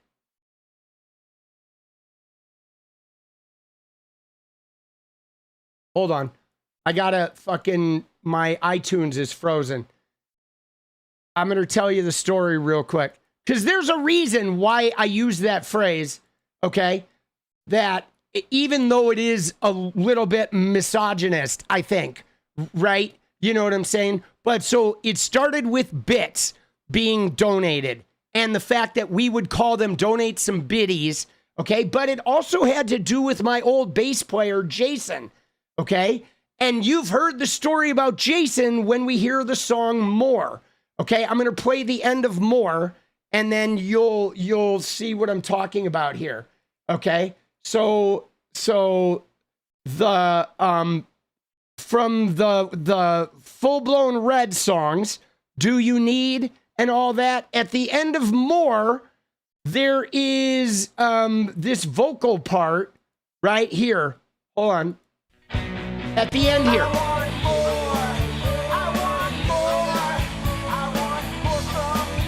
Here. They got more. I want more. I want more. I want more. So the background vocals there, the I want more. I want more. I want more. That background singing is Jason. Okay, and Jason was the bass player of Soul Driver and then Full Blown Red, and we moved to Portland together. And then Jason, we broke up the band here, and then he got in a band, and the singer died of a heroin overdose, and Jason moved back to Milledgeville, Georgia, and then Jason had a heart attack at 35, and he died, okay? And that was, I don't know, 20 years ago that he died, okay? So Jason used to use the phrase, "Tig old biddies," okay? That was he was like a total Southern redneck, and he used to use that phrase.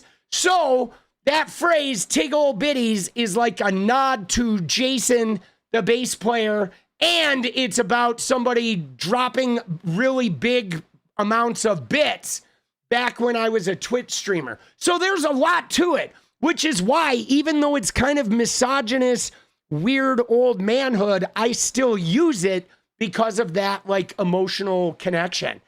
And yes, a biddy is an old lady. I worked at a bar here in Portland called Biddy McGraw's, right? That used to be on Hawthorne. That me and Jason, that guy, we worked at Biddy McGraw's together for a while. So that was my first bar job here in Portland. And Biddy, there was an old woman who called herself Biddy, like the old woman who ran that bar. Dude, she was crazy. But there you go. So that's my story, guys. Dude, Elf, let's go Tig old, baby! Tig old biddies! So you remember that bar? Yeah, it used to be on Hawthorne, right where Mulligan's is now.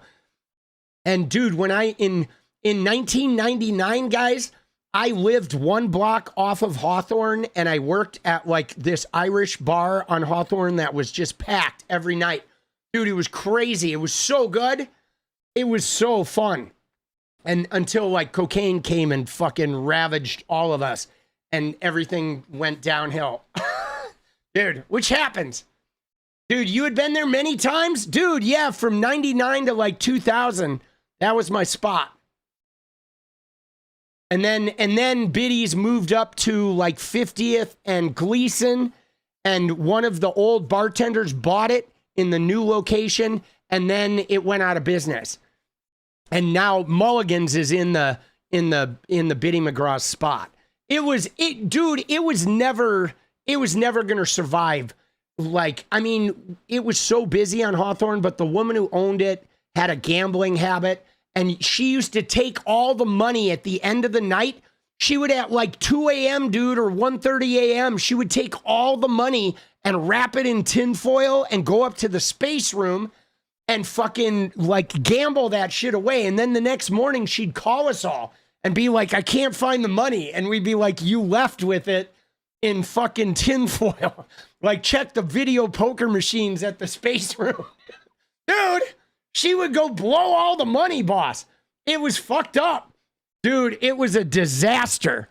Oh, she was a drinker. She was so crazy. She used to like get in arguments with people at the bar, like because she was the owner. And so she'd be in there getting drunk. And she'd like, sometimes she would take a full 20 ouncer of Guinness and like throw it at people. Like, we had to, like, physically restrain her. She was, like, 76. And on more than once, we had to physically restrain this woman because she had thrown, like, a 20-ounce fucking Guinness at somebody's head because the guy, like, insulted her soccer team or some shit. We're like, oh, shit, dude. We had, like, 3 people, like, wrestling Pat because she'd be blackout drunk. Oh, dude. It was the craziest fucking job I ever had.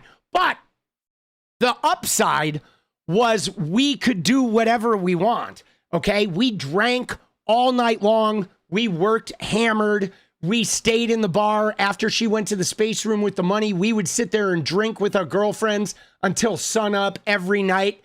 And fucking, like, we'd have, like fucking, sometimes we would have, you know, what do you call them? Like strobe lights and shit on at like 4:30 in the morning with like fucking techno music bumping. We'd be getting hammered in there, taking ecstasy, and people would knock on the door and we'd open it and they'd be like, are you open right now? And we're like, no, we're closed. Like, fuck you. There's like strobe lights going off. People were like, shit, I think they're open. And there's like 10 of us in there. Dude, oh, fuck. It was the craziest job. I mean, you know, not very legal, but it was some wild fucking times, boss. Jesus. And like, dude, yeah, it was crazy. You know, it was like, dude, it was pretty wild. Needless to say, you know, having sex in the bathroom at Biddy's was not an uncommon occurrence. Can you lose your liquor license? Oh, yeah, you could lose your liquor license like that. Well, you know what else was crazy, guys? So in Portland, there's a law that you have to serve food, okay? You every bar, if you serve liquor, you have to serve a full menu. And if you serve beer and wine, you have to serve like chicken strips or microwave shit. But we didn't serve liquor. We were just beer and wine and ciders, right? But we never served food, guys.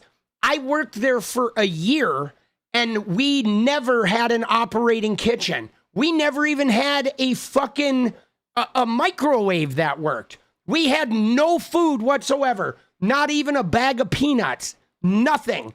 And that was totally illegal. I don't know how we like passed the inspection, if she like paid them off or what, but like you went back in the kitchen and the only thing we did in the kitchen was drink shots of Jameson. We never once served one item of food in that fucking bar in the entire year I fucking worked there. And yet we were open for business the whole time. It was completely illegal. The whole bar was like completely operating outside of Oregon state law, dude. Yeah, nobody really fucking cared, bro. Dude, let's go. Seriously asking, does your son have a favorite player because I didn't give enough for a name on his hockey jersey? He does have a favorite player on the Islanders. I don't know who it is, but like I could fucking ask him who it is. Here, let me fucking text him.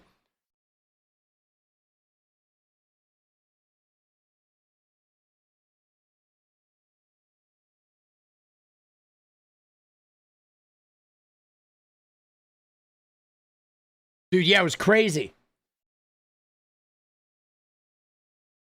Dude, it was wild, boss.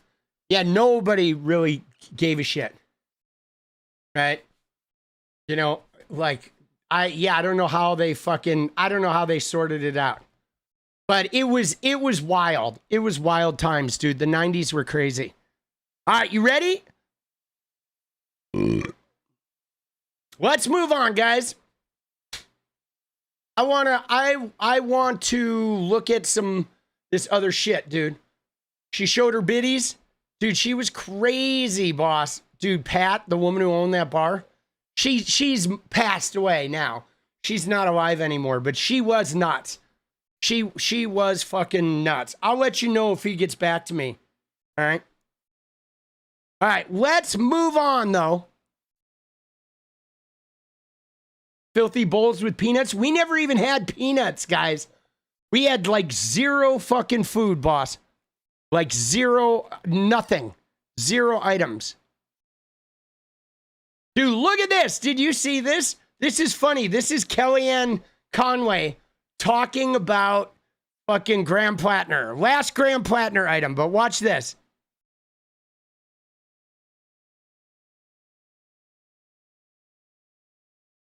We've seen all the liabilities on the ledger. What are his assets? What qualifies this person? Perhaps the most odious, offensive thing about him are his policy stances. He will abolish ICE. He will roll back tax cuts. He will be for more regulations. He will kill small businesses in Maine. He doesn't believe in energy independence. He says fight the oligarchs. He thinks profits are bad, corporations are bad. So any way you slice it, he can't be one of 100 of the elite in this country to represent 335 million of us. So let's bring Doug back in this. Dude, doesn't it sound like she was filming a campaign ad for this guy? Dude. Dude, that's for her. That's bad policy. Oh, oligarchs, bad. Oh, he can't be a senator because he doesn't polish the knob of the oligarchs. Yo, what's up? Yeah, no, there's political punk here. Yeah, so I'd like to relay a message to Kellyanne Conway. All right, I just saw her on Fox News talking about Graham Platner. First off, I would like you to tell her that thank you for her, like, it sounded like a campaign ad for Graham Platner, and we do appreciate her endorsing him in that way. And secondly, please relay to Kellyanne Conway that tell her she needs a stripper pole and a paper bag. All right? All right. Yeah, I'll get back to you. All right, fuck you. Bye-bye. Dude, let's go. Let's get her a stripper pole and a paper bag for that head, dude. Dude, remember when she was like had her fucking shoes off and she was on the couch all swooning?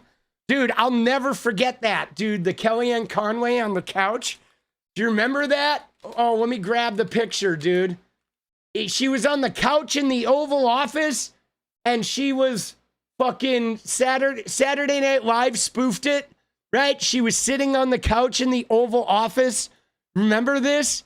Where like there was some meeting and she was sitting like that on the Oval Office. You remember that?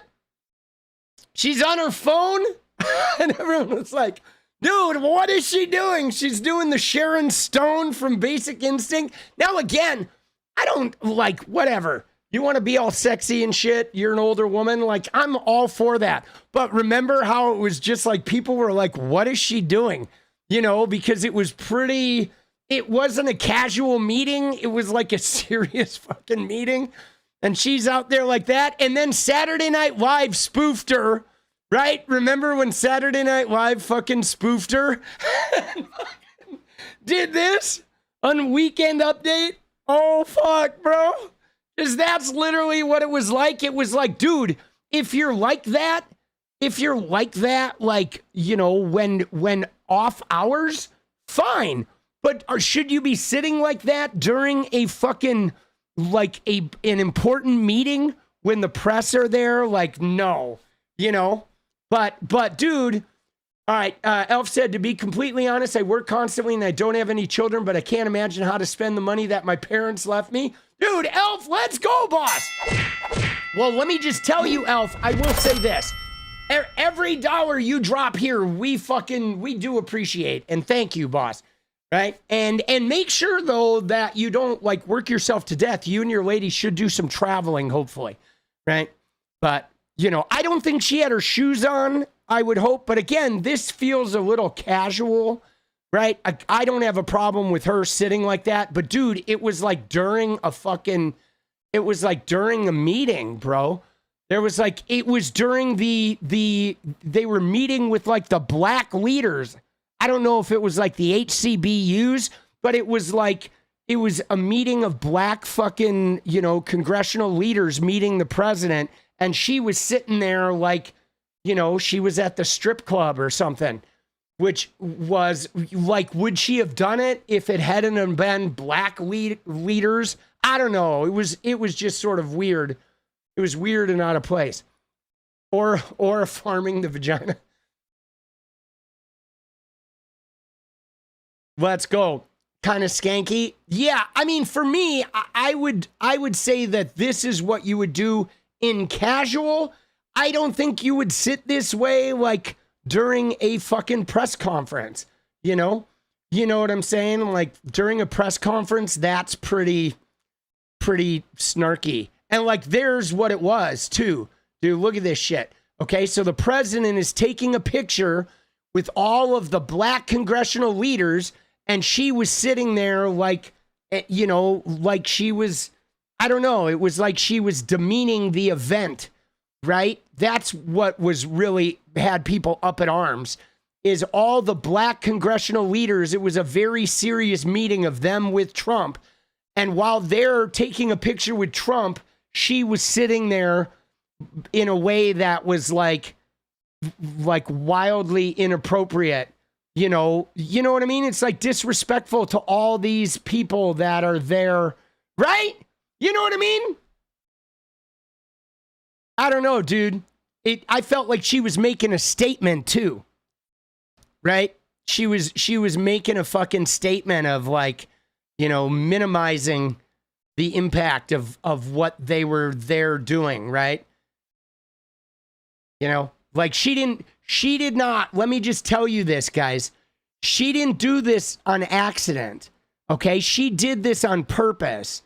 You know, she chose this fucking moment in time to fucking sit like this. You can even see her like trying not to smile or whatever. Like, I think she was purposely making a statement of like, you know, making a commentary of like how unserious, you know what I'm saying? She was like dissing the black coalition, you know, by fucking hair. I'm gonna treat this like, you know, it's not a serious event. Like she wouldn't do this if Vladimir Putin was visiting the Oval Office. She wouldn't do that if any, you know, white Republicans were visiting the Oval Office. But when all the black fucking, you know, when all the black leaders were there, she's gonna do this like she's sitting in a brothel, you know, hanging out, fucking, you know, like selling beaver shots or something.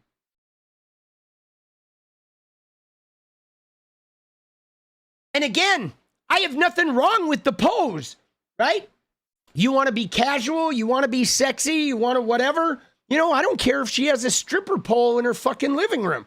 I'm fine with that. She could go work at Jumbo's Clown Room in LA, and I would have no disrespect for her, right? Like Melania Trump, I have no disrespect for her being a nude model or being a stripper or even being an escort. Like, that's fine. But when you are, you know, demeaning other people with your behavior purposely, that I have a problem with. And when you're, you know, choosing certain moments to behave like an asshole in order to be disrespectful to people in the room with you, that I have a problem with. Or like Melania, if you're escorting for, you know, a notorious sex trafficker, that I have a problem with. You know, there should be some decorum in the Oval Office. Absolutely. But, you know, also, you know what I'm saying? I mean, dude, she's, you know, she's not an unattractive woman. And so, like, I have no problem with her being, you know, I mean, she's unattractive once she opens her mouth, right? You know, but I'm saying she, like, looks good for her age. She's a beautiful older woman. If she wasn't such a rot gut, like, negative fucking, you know, racist piece of trash. Dude, right? She was trying to do the Piper Perry Surrounded. Maybe, but, you know, she may have been trying to do that, right? Create some sort of commentary. Another crazy blonde for the boss.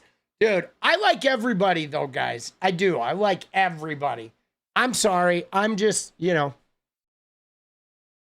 All right. All right, you ready? Guys, we're moving on. All right, we wasted enough time on Graham Platner. We had some fun. I have my dry cleaning taken care of for my suits and tuxedos every week. and it's not a part of my contract, so I pay for it myself. All right, let's go, Elf. Let's go, boss. Dude, thank you. Dry cleaning. Dude, I love dry cleaners. Can I tell you? You ready? Check this out. So I went to UCLA. I lived in a fraternity. Excuse me. I had a scooter, a Honda Elite 80. I did not like doing laundry, guys. So one day I was like, oh shit. I saw a fucking sign that said laundry by the pound. Okay. This is in like 1988. Okay. I went by this laundromat in Westwood. I'm scooting by, and the sign in the window said laundry done by the pound. And I was like, holy shit, dude, my laundry is like, how much could this weigh? The basket is like 5 pounds or something. And I'm like, dude, this is totally cool. I'm going to fucking take my laundry and I'm going to pay them to do it because it's so cheap. It was like a cheap amount by the pound. But then I went and picked it up and it was like $40, dude, which is insane. My rent was $270 and my laundry was $40. And I was like, what the fuck? Because they weigh it when it's wet.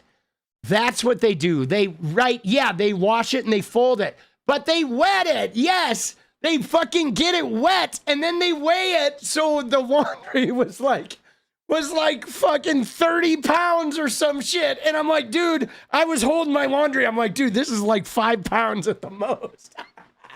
I thought it was going to be under $10, dude. I went back and I'm like, holy shit, can I write you a check?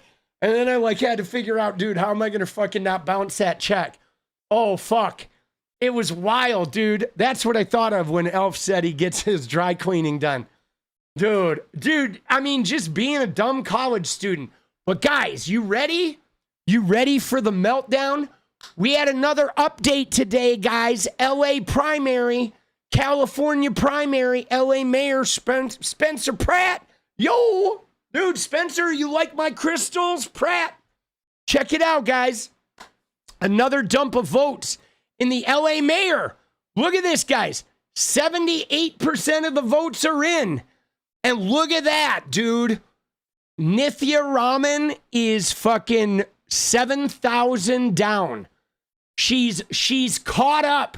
She's only 7,000 votes away from overcoming Spencer Pratt. And Maga is livid. Guys, they are livid. And there is 22% of the votes still to come in. So that means there's like 160,000 votes remaining. Dude, there's no way she doesn't pass him. I all but guaranteed it. But they just another 7% of the votes came in. And Nithya is about to overtake his ass. And let's look at the reaction. Okay, the reaction, they have not updated governor yet, but we'll look at that in a minute. But the reaction, guys, was fucking crazy. Dude, look at him. Spencer Pratt, look at him. He said me trying to figure out how votes get counted in LA. Sorry, buddy. A beautiful mind, that's not you, boss. If we want to see you, Spencer Pratt, we need to put on like Porky's or something, right? We're going to go old school. But look at this shit, right? Election night batches in LA. Karen Bass, 38%. Spencer Pratt, 28%. Nithya Raman, 20%. 5 days after the election, Pratt, 18%. Karen Bass, 33%. Nithya, 40%, right? And they're like, keep in mind, only the top 2 advance, which is why the third place candidate suddenly surged. Dude, dude, this is so crazy. Oh my God. This guy said, I'm very skeptical of fraud claims, but as someone who knows LA very well and am not in a conservative bubble at all, I really don't see how Raman could have legitimately come in second over Pratt. But let me tell you guys, you ready? Let me tell you guys, check it out. Here's what I think, okay? You want my opinion? My opinion is this, is Trump endorsed Pratt. And at that point, the minute that Trump endorsed Pratt, every Democrat in LA that had not voted, guess who they voted for? Nithya Raman. And why? Why would they do that, guys? Because we know if you get rid of Pratt, we're guaranteed to pick one of the Dems. And Nithya or 𝗙𝗏𝗏𝗧 will figure it out in the fucking runoff election. So what happened was, you know, people were voting early. They voted for Pratt. People voted for Nithya. People voted for 𝗙𝗏𝗏𝗧. And then the minute Trump was like, I endorse Pratt, every single Democratic voter in LA that had not voted at that moment, they voted for Nithya because they knew it would end Pratt. Okay? Vote for the number 2, and you know Pratt is gone. And I am sure that canvassers were even encouraging voters to vote Nithya. I am certain of it. Anybody who was doing ballot harvesting was like, we knew it. We knew it. Dude, so that's why all the late voters are going to be Nithya. I bet they're almost all going to be Nithya. Because once we get rid of Pratt, you know that you can then do the runoff and pick who you want. All right? It says, Hassan said, the city hates Trump. The fact that Pratt got as many votes as he did is blackpilling enough. That's true. I mean, guys, let's be honest, dude. Spencer Pratt almost got as much of the vote as Donald Trump did. Like, let's see what Trump's...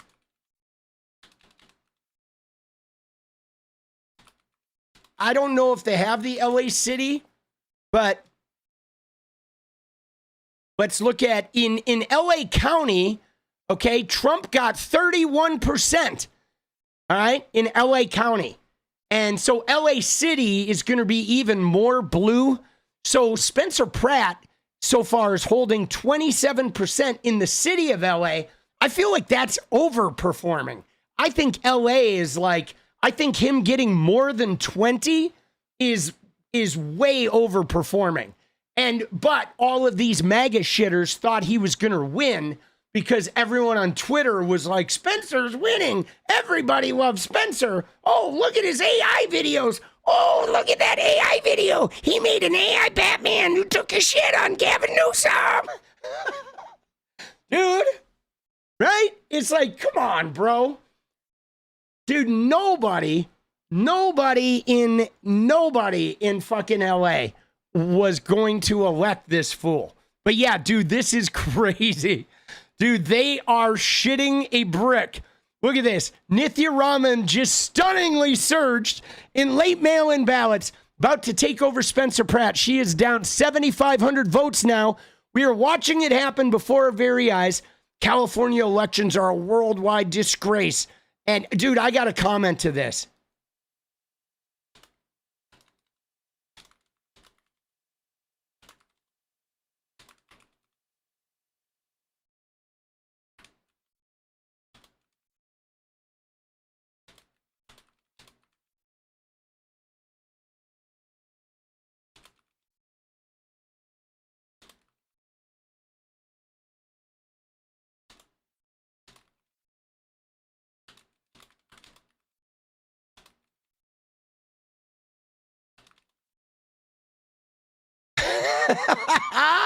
Dude, I should make it a they, though. Because if I say we, right?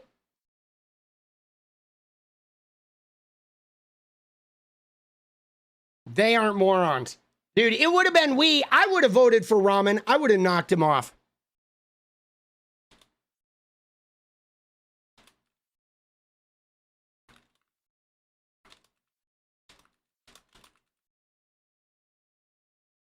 Dude, they're so dumb. Dude, you know what's so funny, guys? Is I like what D's Nuts said. Spencer is a knob. I feel like that's actually a great term for him, don't you think? A knob. Because that's really what he is, dude. He is a knob. He is, dude. Dude, he is a knob. Right? Did I spell it with a B? Oh. Oh, yeah, dude, with the B, baby.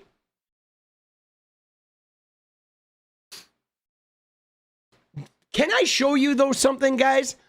So, because earlier today, I did see somebody talking about like voter cheating or whatever. Let me see if I can find the tweet. Okay. Right.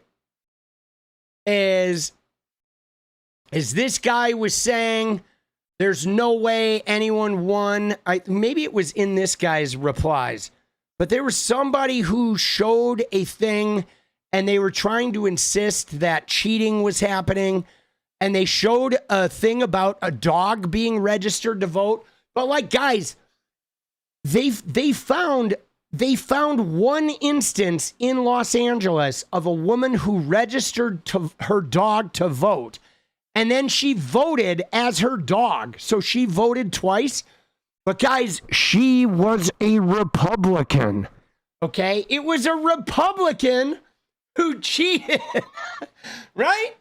And she got caught and she got prosecuted. Right? But it was a Republican that did that.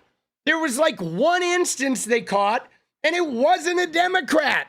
It was a Republican. So that's what's so funny is they're the ones who complain about all this fraud shit, and you never find it widespread. And when you do find one instance of it, it is like 90% of the time it's a Republican. Dude, always. Always. Dude, look at this. I'm actually speechless.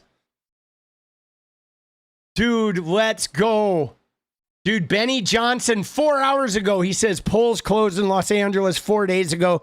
Spencer Pratt has been leading Rahman the entire time. And now, after massive mail-in ballot dumps in her favor, she is within 7,000 votes, right? And it's like, dude, and this guy, I once again ask, how is it possible that someone who is clearly in third place in the in-person voting magically becomes number one in mail-in voting?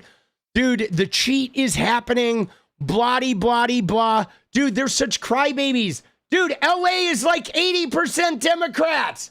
There was no way that jackhole was ever going to win. Dude, Benny, look at Benny, dude. He is hitting Grinder hard tonight, guys. Okay, look at him, dude. Dude, Benny is fucking hitting. He is hitting Grinder hard. Dude, Ashley St. Clair's phone is going to be vibrating tonight, dude, from Benny. I'm serious. He is going to be in the bathroom of a dance club somewhere, just getting like rawhide, bro. Dude, this is an AI photo, by the way. You can tell he AI'd a picture of himself. They're going to run Pratt for the presidency. Dude, let him run Pratt. Dude, Pratt ain't winning shit. Dude, he ain't winning shit. Dude, there's no way. Dude, let's look at Benny here. Democrats to... I want to quickly break down how California has codified voter fraud into their state constitution and how this allows Democrats to rig any race they want across the state. And of course, this is a lesson in why we must pass the SAVE Act. See, here's the deal, guys. You ready for this? When they're saying, like mail-in. Dude, if you really wanted to cheat, you think you can't cheat same day? Right? You think paper ballots, you couldn't just make up a bunch of paper ballots and fucking run them through?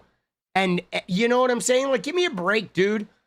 Pretty sure there was no evidence of election fraud unless it was Bush 43 in Florida by 530 votes, give or take 10 votes. Yeah, Jeb Bush, the governor. Yes, Elf. Dude, yeah, the dangling chads. Dude, it's like, give me a break. Paper ballots on the day of voting would be easy to fucking cheat, you know? Immediately. California libtards will tell you that the reason why it's taking so long to count the votes in California is because they have 15 million votes to count. This is the number for the 2024 election, but that argument is, of course, destroyed.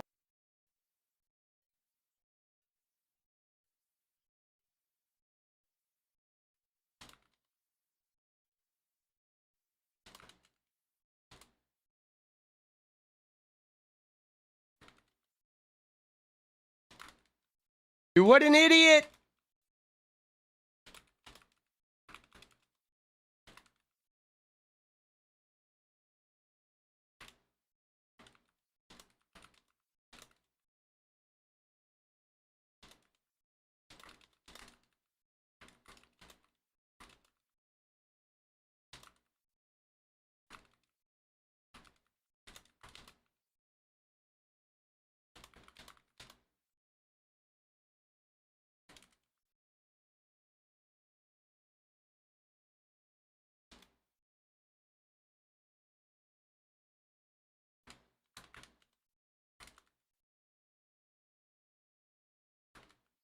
Here we go.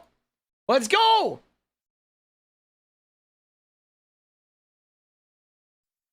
Dude, he is such a clown.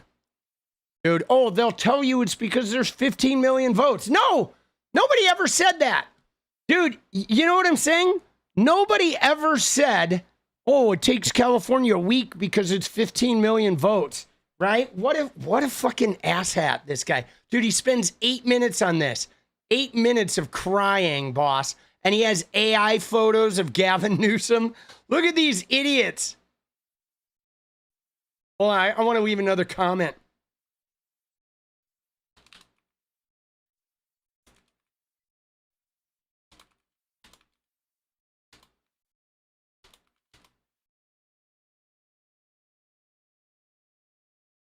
Oops.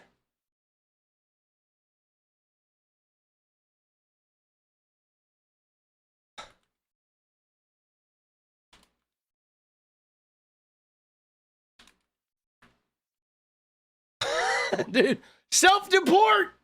Dude, let's go. He does have a crush on Gavin. Right? Let's go.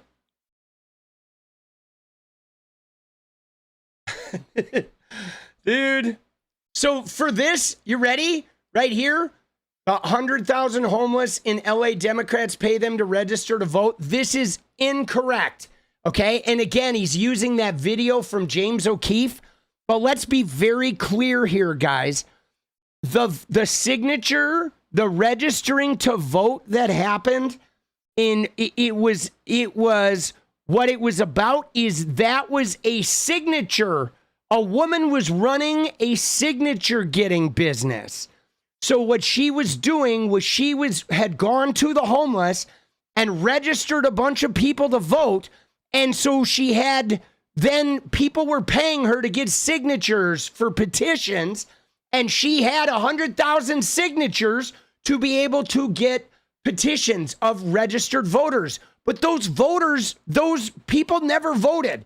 None of those registered voters ever voted. It was simply a woman who had registered homeless people so she could use their signatures to charge people to get signatures for petitions. So it was a woman running a crooked petition signature business. Had nothing to do with the Democratic Party, had nothing to do with voting in elections, and none of the people she registered ever voted in any elections.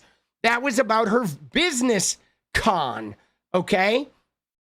You know, but again, they try to conflate this shit because their whole game is there's not enough of these MAGA Republicans for them to fucking, get, theocratic fascism.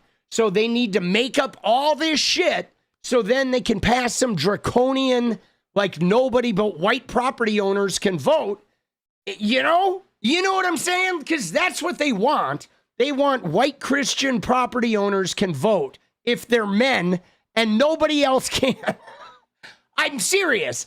If you went to MAGA and said, hey guys, hey MAGA, we're thinking about making a new national law that only white Christian men who own property can vote for elected officials. Would you guys be okay with it?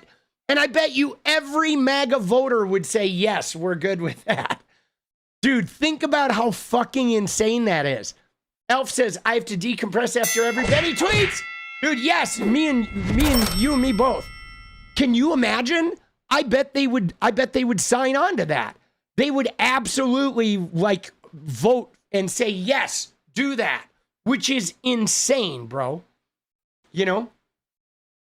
And yes, Kaza, we covered that last night. And there will be a video on that tomorrow, actually, about the people declining the UFC. But we did cover that. All right, let's see.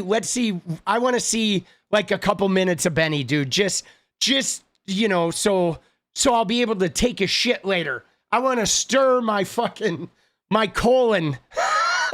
Let's watch 2 minutes of Benny. I want to at least see up to the Gavin AI picture. Here we go.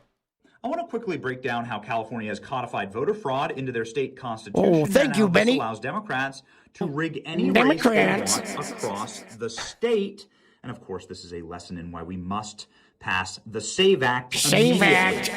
California libtards will tell you that the reason why it's taking so long to count the votes in California is because they have 15 million votes to count. Nobody says that. Number for the 2024 election, but that argument is, of course, destroyed when you look over at Texas, which counted 11.3 million votes in one night, and Florida, which counted nearly 11 million votes. By close of polls, 7 p.m., by 9 p.m., 99% of the vote was counted in Florida. Ooh. This is, of course, failure by design. California took weeks to resolve the 2024 election. I would like to point out that Florida, you ready for this, guys? Florida does not certify their election for 28 days, okay?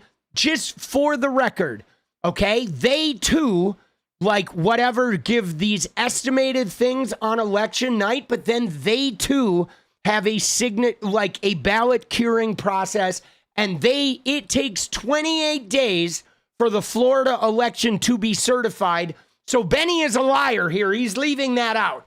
That they take a month as well. But there's also another big difference between Florida and California.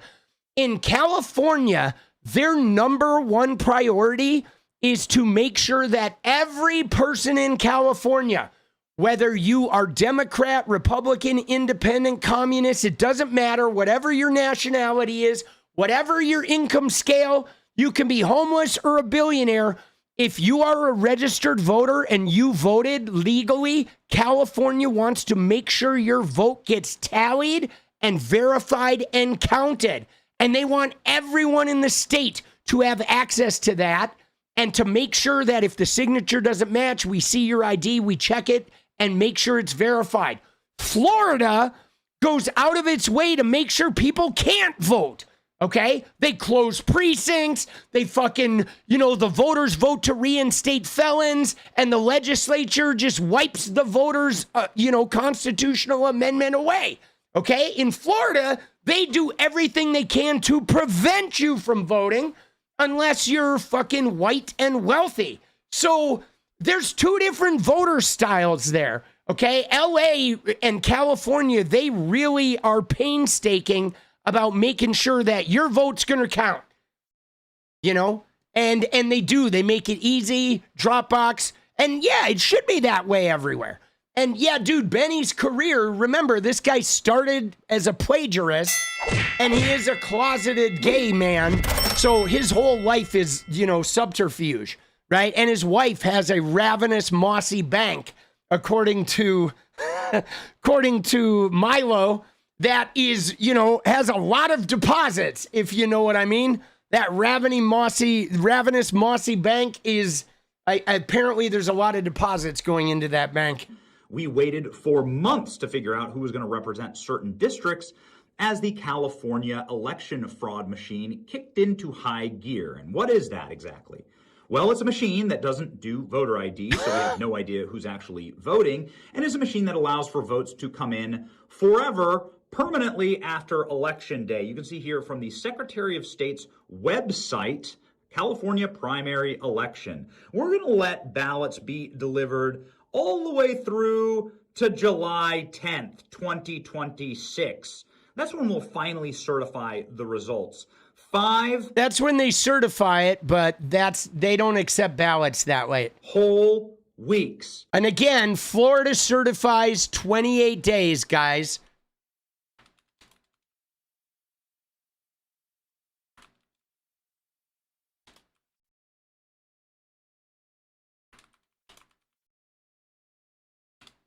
There it is. Let's see.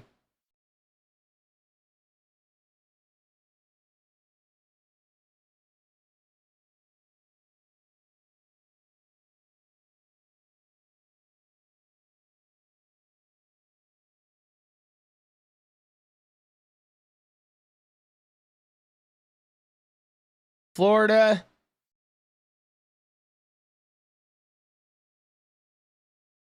Oh, it was 14 days. My bad. Oh, wait. No. All right, 14 days after an election to certify. So my bad is 14 days. I don't know what year this was. I think Florida is 28 days, actually.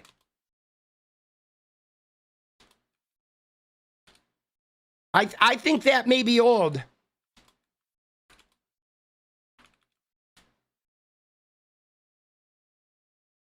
Yeah, here we go. So it is right here.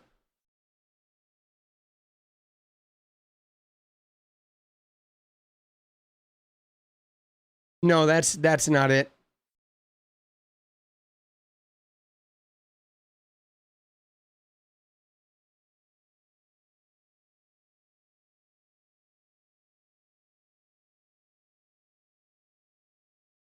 I think Florida is 28 days.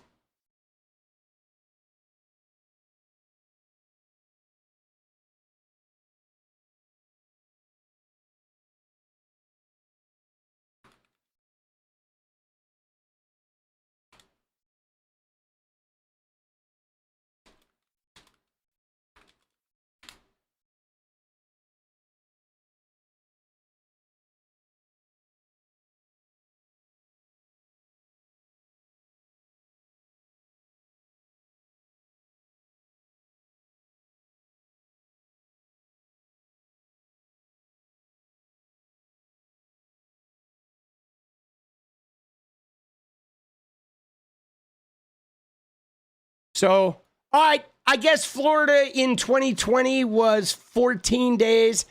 Let's see what it was in 2024. 28 days, Gator. I'm telling you guys, I think they changed it to 28 days in the most recent election. Okay? We're going to talk about Hunter. I don't know. I mean, we'll eventually talk about Hunter. I don't know that we're going to talk about him tonight, but he is becoming like a shit poster. Dude, my fucking screen is off. Hold on, dude, 𝗏𝗏𝗏 always fucks up the browser.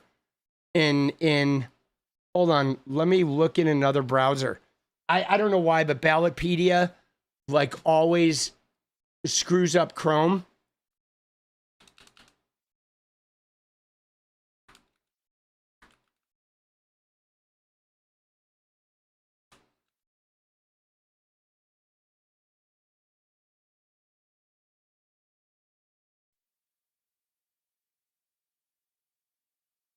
Look at this.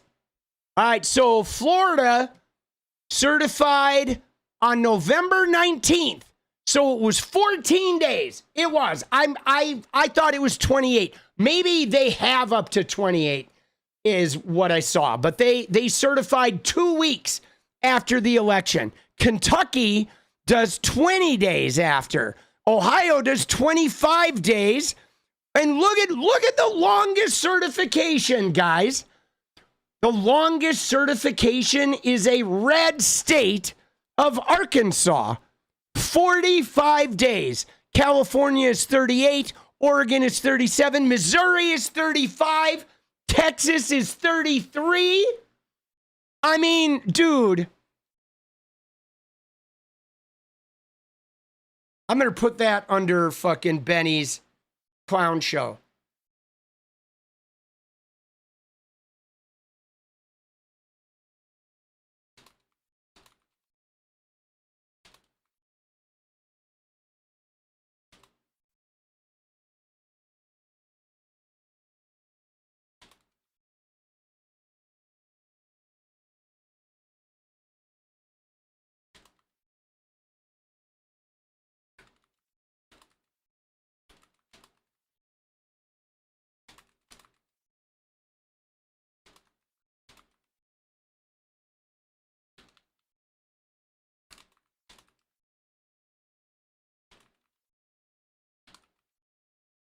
There you go. Oh, whoops.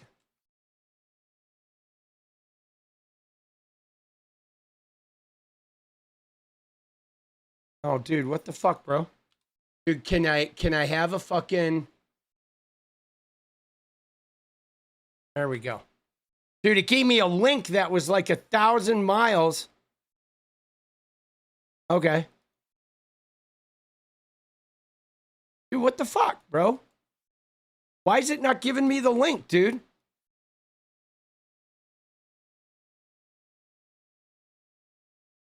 Oh, I know why. There we go. All right.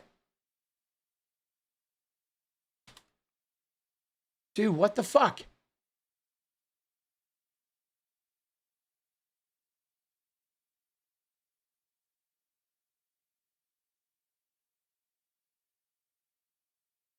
Dude, that was so weird, bro.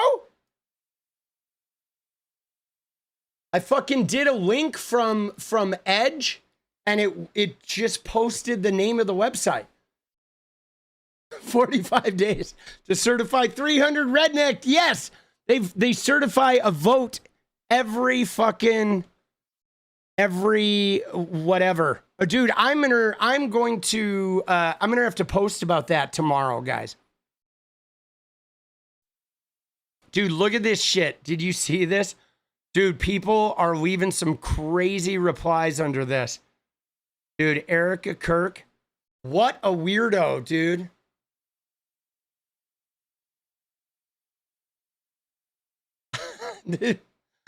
Dude, look at this guy. Look at this guy. Look at the coping, guys. With Spencer Pratt, a near certainty to not get out of the primary, it's become very clear that the major cities in the U.S. are not actually fixable. Voters in L.A., New York City, etc., don't care about declining quality of life or failed leadership, which is why it's only going to get worse. But like, dude, what is this guy talking about? The quality of life in cities is amazing. It is amazing. Like, they trash Portland all the time, right? They trash Portland all the time. But dude, this city is like unbelievably, like, life here is idyllic, you know? I mean, they're just such crybabies.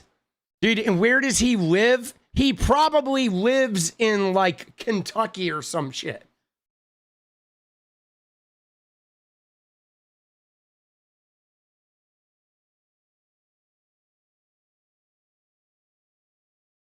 Oops.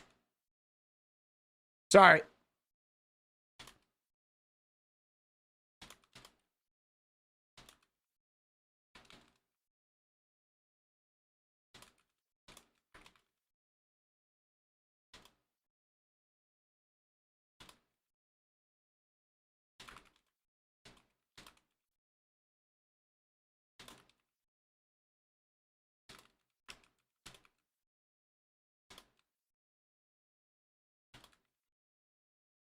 Let's go.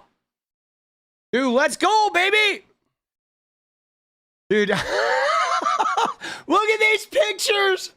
Spencer Pratt, dude. Look at him. This is the guy they wanted to run a fucking, you know, the second biggest city in America, bro. Like, bum, shakalaka bum. Yes. We're going to... Dude, we shall rebuild. Dude, what the fuck? This is my favorite. Dude, I'm telling you right here, dude, this haircut, like, disqualifies you from any major political appointment. I'm sorry, with this haircut, bro, like, you can work at a gym, you can work at Best Buy, you can be a used car salesman, you can fucking, you know, like, you can park my car like a valet, but that's about it, boss. I don't even want a waiter at a restaurant having a hairdo like this. If my waiter at the restaurant shows up looking like this, I'm going to call the manager over and be like, I'm going to need a new waiter. I'm sorry. Dude, I'm going to be like, I'm sorry, boss. I can't, you know, I cannot have my order taken by a chia head. A blonde chia head. It's just not happening. You know, I apologize, dude. Right? It's fucking, remember chia head? Dude, there it is, dude. That's him, dude. The 𝗙𝗎𝗄𝗏 chia head, bro. That is Spencer Pratt. Oh, fuck. There it is, boss. Oh, Lord have mercy.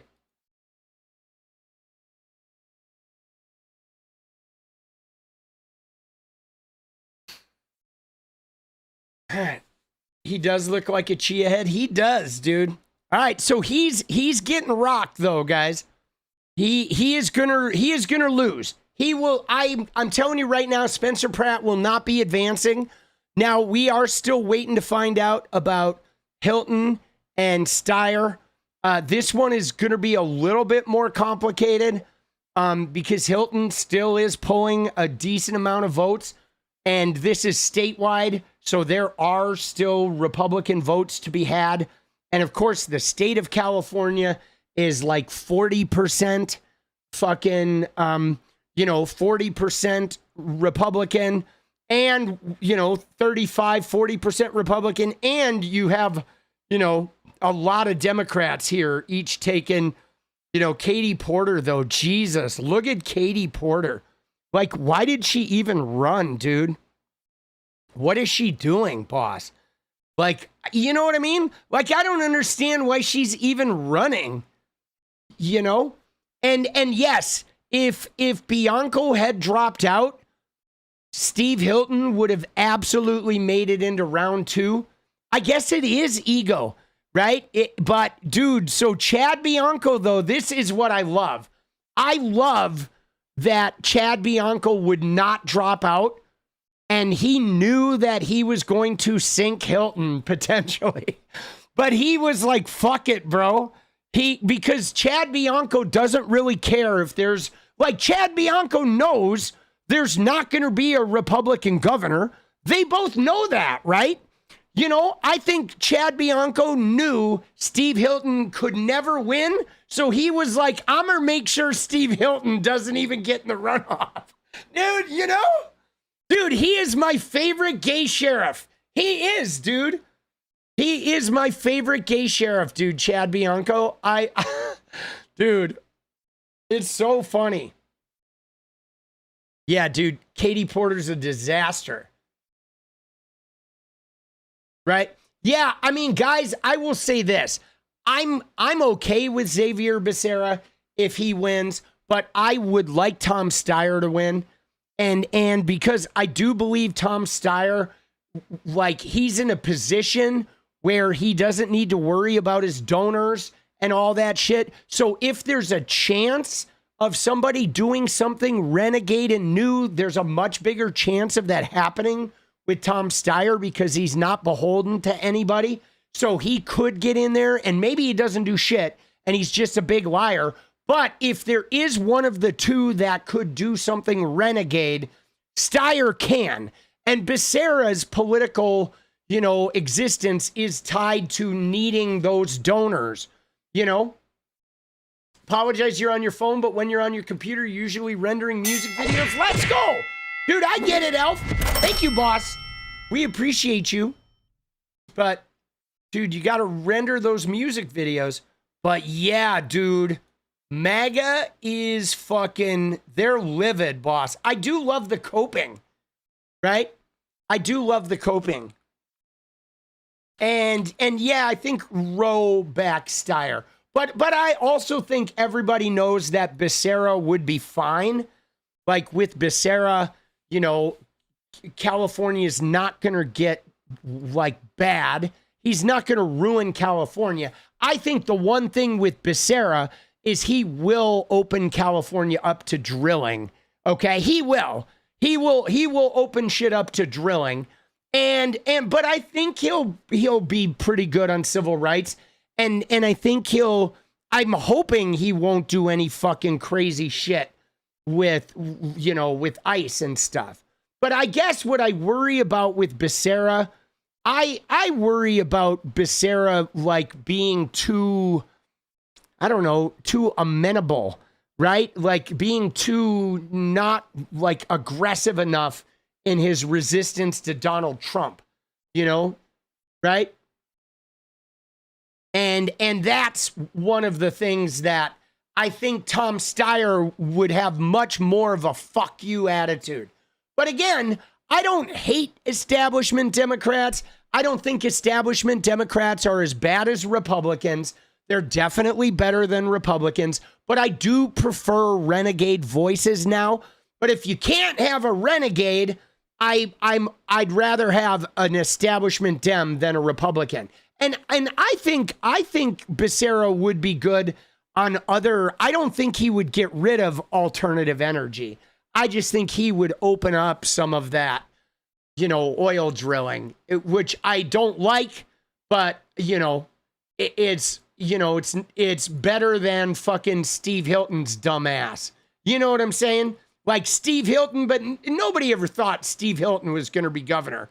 I don't know where that clown ever got the idea that he was going to be governor, right? Dude, these guys, like these Republicans, it's like social media, dude. You know what I'm saying? Every election, these fucking social media, these right wingers are like, dude, we're going to win California. And it's like, no, you're not. What are you talking about? They thought Spencer Pratt was going to win the mayor of LA. They actually thought, because he made a couple of AI videos, that like LA was going to vote for this guy because he made a quirky video with an Airstream. Like, seriously, dude, these people have no idea. Like, the people of LA were never going to vote for that clown. Dude.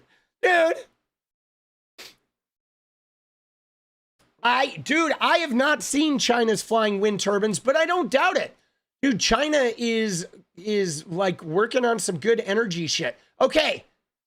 All right, dude, we gotta motivate though. All right. I don't want to go too over time, but there's a couple things I want to fucking talk about real quick. Number one, guys, we got to talk about the Knicks. Okay. Can I just tell you guys, we got to talk about the fucking Knicks. All right. And the reason we got to talk about the Knicks is we got to talk about Trump being a fucking rapist. Okay. Because guys, this is like this Andrew Cuomo shit. And this is more of Trump's rapey predilections and Trump's. I'm going to explain it to you because I think it's a very specific thing. But the New York Knicks, Game 3, is the first game at Madison Square Garden. It's their first home game. They're up 2. It's a really big game, right? This is really big. The Knicks are maybe going to win this thing. I think they are. And this is their first home game. And what happens? Mamdani, the mayor of New York, is going, but Trump, who has not been to New York at all, okay? He is not in New York. He hasn't lived there in forever. But he decides he's going to Game 3. So the Knicks release this statement because now there's a whole Secret Service hubbub because Trump is going to the game. So the Knicks said, as we move closer to Game 3, the NBA Finals on Monday night, Madison Square Garden, the U.S. Secret Service want to help ensure a safe and enjoyable experience for all ticket holders by sharing important security procedures that will be in place. A strict no-bag policy will be in effect, and fans should make every effort to limit personal items to an absolute minimum. Fans should expect enhanced security measures when entering Madison Square Garden, including TSA-style screening. Guests are strongly encouraged to arrive 2 hours before tip-off to allow for screening and entry. Fans are encouraged to review the complete list of prohibitive items. There will be no storage available for prohibited items brought to the venue. So in other words,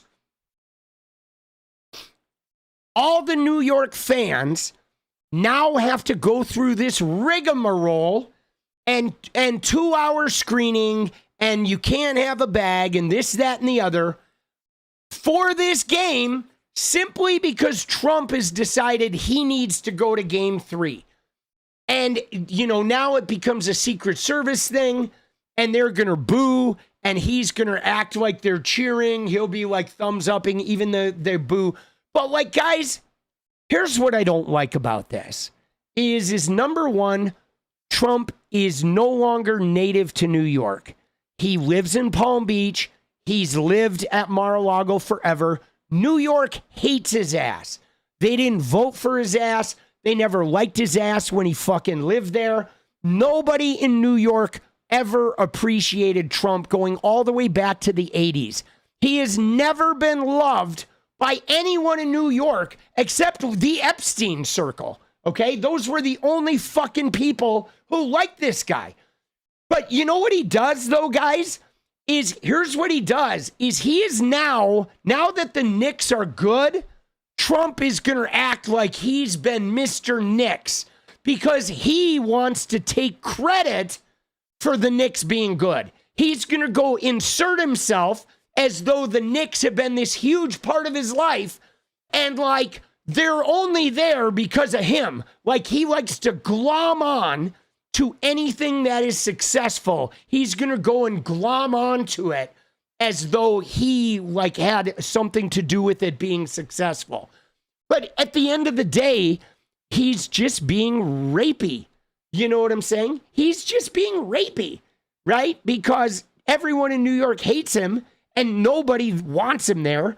And he's just going to go there anyway and try to be the center of attention, even with the booze and shit. Everybody will be talking about Trump and all of MAGA will be like saying, oh, New York's going to turn blue, right? Blah, blah, blah. But dude, Mom Donnie's going to be there with Hassan. And that's what I want to see. I want to see camera go to Trump and just 2 minutes of booze. And then I want the camera to go to Mom Donnie immediately afterwards and have the place just break into spectacular cheers and dancing and shit. Wouldn't that be incredible? But yes, inserting himself without consent into a space that nobody wants him at. And then all of the New Yorkers are going to have to get, patted down and go through a security rigmarole and get their faces scanned by a fucking, whatever, some fucking AI face scanning shit just to go to a Knicks game, all because the rapey weirdo wants to insert himself into the game, right? And dude, there is something here that let's see if he makes a comment about them.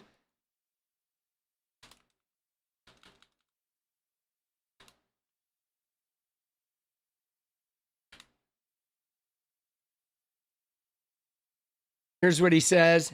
I've been a Knicks fan for a long time, and I'm also a Jim Dolan fan. He's a nice guy, okay? He's been a long time wanting to win, and he's a competitive guy, and he's got a team. So he's been a Knicks fan for a long time. All right, let's go over to Truth Social, shall we? Let's go over to Truth Social, and let's see how many times he's tweeted about the Knicks. Okay, let's look. Let's just take a look-see. No, dude, Donald Trump has truth 0 times about the Knicks.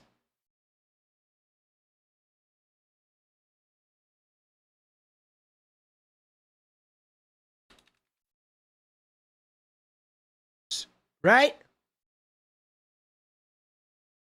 He tweeted a picture, but he has never mentioned the Knicks. I wanted to show that the search was working. All right, let's go to Twitter because he's only been on Truth a couple of years, okay?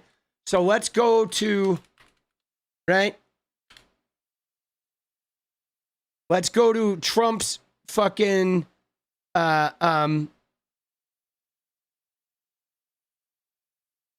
let's see how many times he tweeted about the Knicks.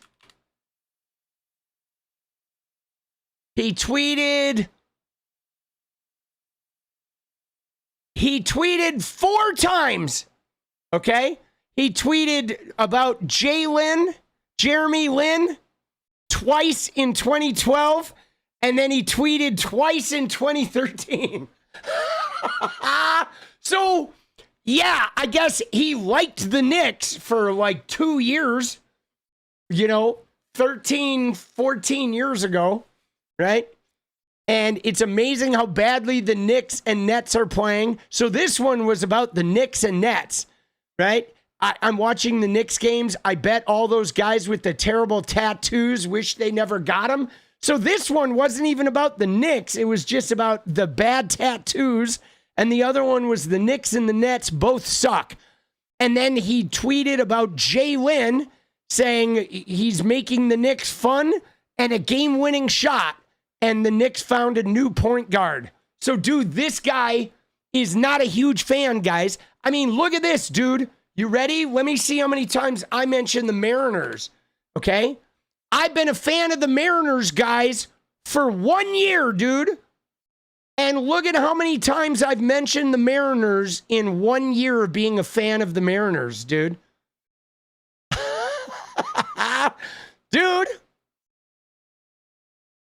Right? So, like, isn't that crazy? Like, dude, this guy does not like, he's not a fan. When I played for Bush 43, Obama, and Pope Francis, I didn't even care about politics, but I would never play for Trump. Dude, let's go, Elf. Dude, Elf, I think it's crazy that you played for Bush and the fucking Pope, dude. Bush, Obama, and the Pope. Oh, so there you go. So they were in the playoffs. So, of course, yeah, no, if we go back, I bet his tweets are in, and look at it, February. No, I guess they were in February. They were before the playoffs. But still, dude, I guess they were going to go to the playoffs or something. But, dude, what a clown, bro. This guy is not a huge fan. Team that's amazing. You know, I don't think they've lost a playoff game.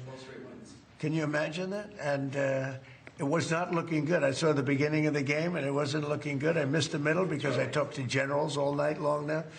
But I watched that end of the game, and they were dominant. Really amazing. And Wemby's a great player. He's going to be a great player, and he is already a great player. I say, how do you guard this guy? 7'5", and he's got a great shot, right? But they find a way to do it. They're really great. They're a great team. And I'm happy for Jim, because Jim has really been fighting hard to, you know, produce such a team. So you never know. The answer is yes. He's invited me. I'm going. I'll be.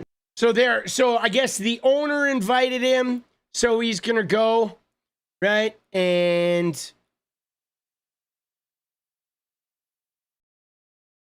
oh shit, dude.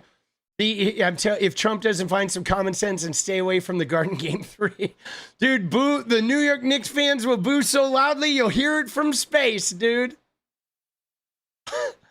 Dude. Favorite Nick? Well, Brunson's fantastic. Dude, who's your favorite Nick?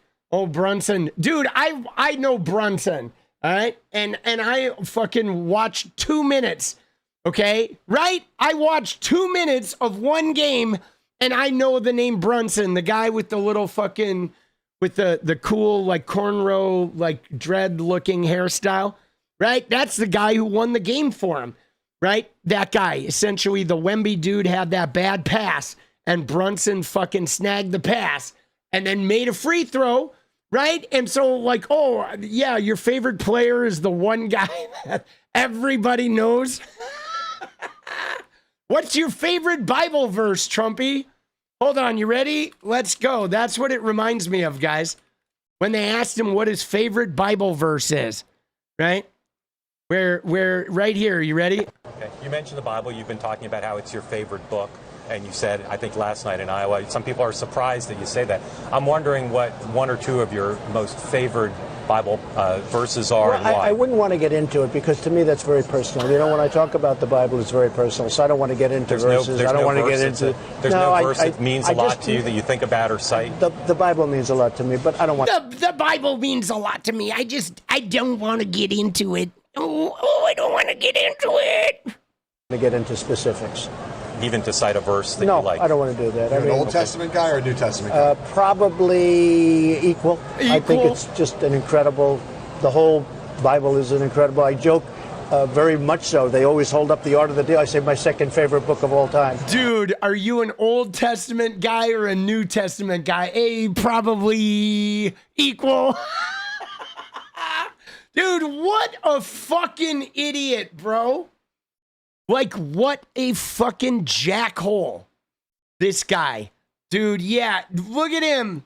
Dude, polishing the devil's knob. But I just think the Bible is just something very special. Okay, you mentioned... Dude, what a fucking liar, bro. Right? What a fucking liar. That's how I feel with him and the Knicks, dude. So now Knicks fans have to go 2 hours early.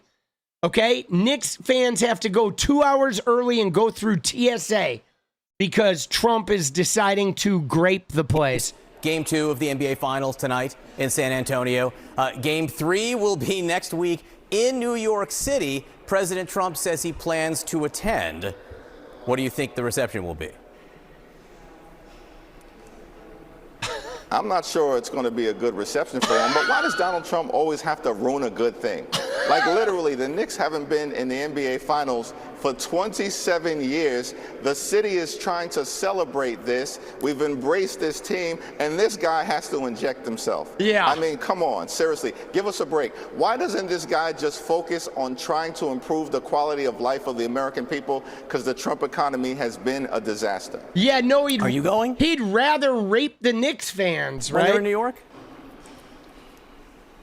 No, next week we're in session. We'll be here in Washington, D.C., but I hope to gather with a group of friends and colleagues and, you know, watch the Knicks be successful in both Game 3 and Game 4 in the... Dude, yeah. Isn't that funny? Dude, what a fucking... Dude, Midas had a clip, too, where let me go to Midas. Dude, I just think it's true, man. Like, Trump, there's no reason for him to insert himself. If the Knicks lose, all hell is going to break loose. Dude, I don't think the Knicks are going to lose. I think they're going to rise up. Like, here's the deal. You ready? We're not going to let, if the Knicks lose, we're going to blame it on Trump, 100%. But we're not going to let Trump's, like, rapey ass ruin it for the rest of us. Okay? But, dude, Hakeem did go on fucking Trump. Dude, you ready? Here. So what's your message to Donald Trump, who says that he will be attending Game 3, the finals of the Knick game at Madison Square Garden this upcoming Monday? Stay away. Why does this guy always have to make everything about himself and ruin a good thing? After 27 years of being out of the NBA Finals, we're now up 2-0. The city is in a frenzy. Everybody's coming together. And this guy has to parachute in with his divisive self. So what's your message to Donald Trump? Dude, fuck him, bro. Dude, fuck Trump, dude. Dude, yeah, why is the flags? He's in some room. You can tell when you look at if you look at the thing, you can tell, you can see a chip of the room back here in a picture frame. I think it's like there's a window behind him or something. There's something that they're covering up with the flags, right? That you can see them. They're like attached to each other or whatever. They made some sort of makeshift wall. Dude, stay away, I think is a good thing. Now, here's what I hope, guys. I'll be honest. I don't think Trump is going to stay for the whole game. I really don't. My hope is Trump shows up, gets booed, and then moves on. I don't know if Trump is going to stay there for the whole game. I honestly don't. I hope he doesn't. But either way, dude, fuck him. Dude, he's a fucking clown. Yeah, he is a clown, boss. Dude, just what an asshole. Halftime diaper change. Let's go, dude.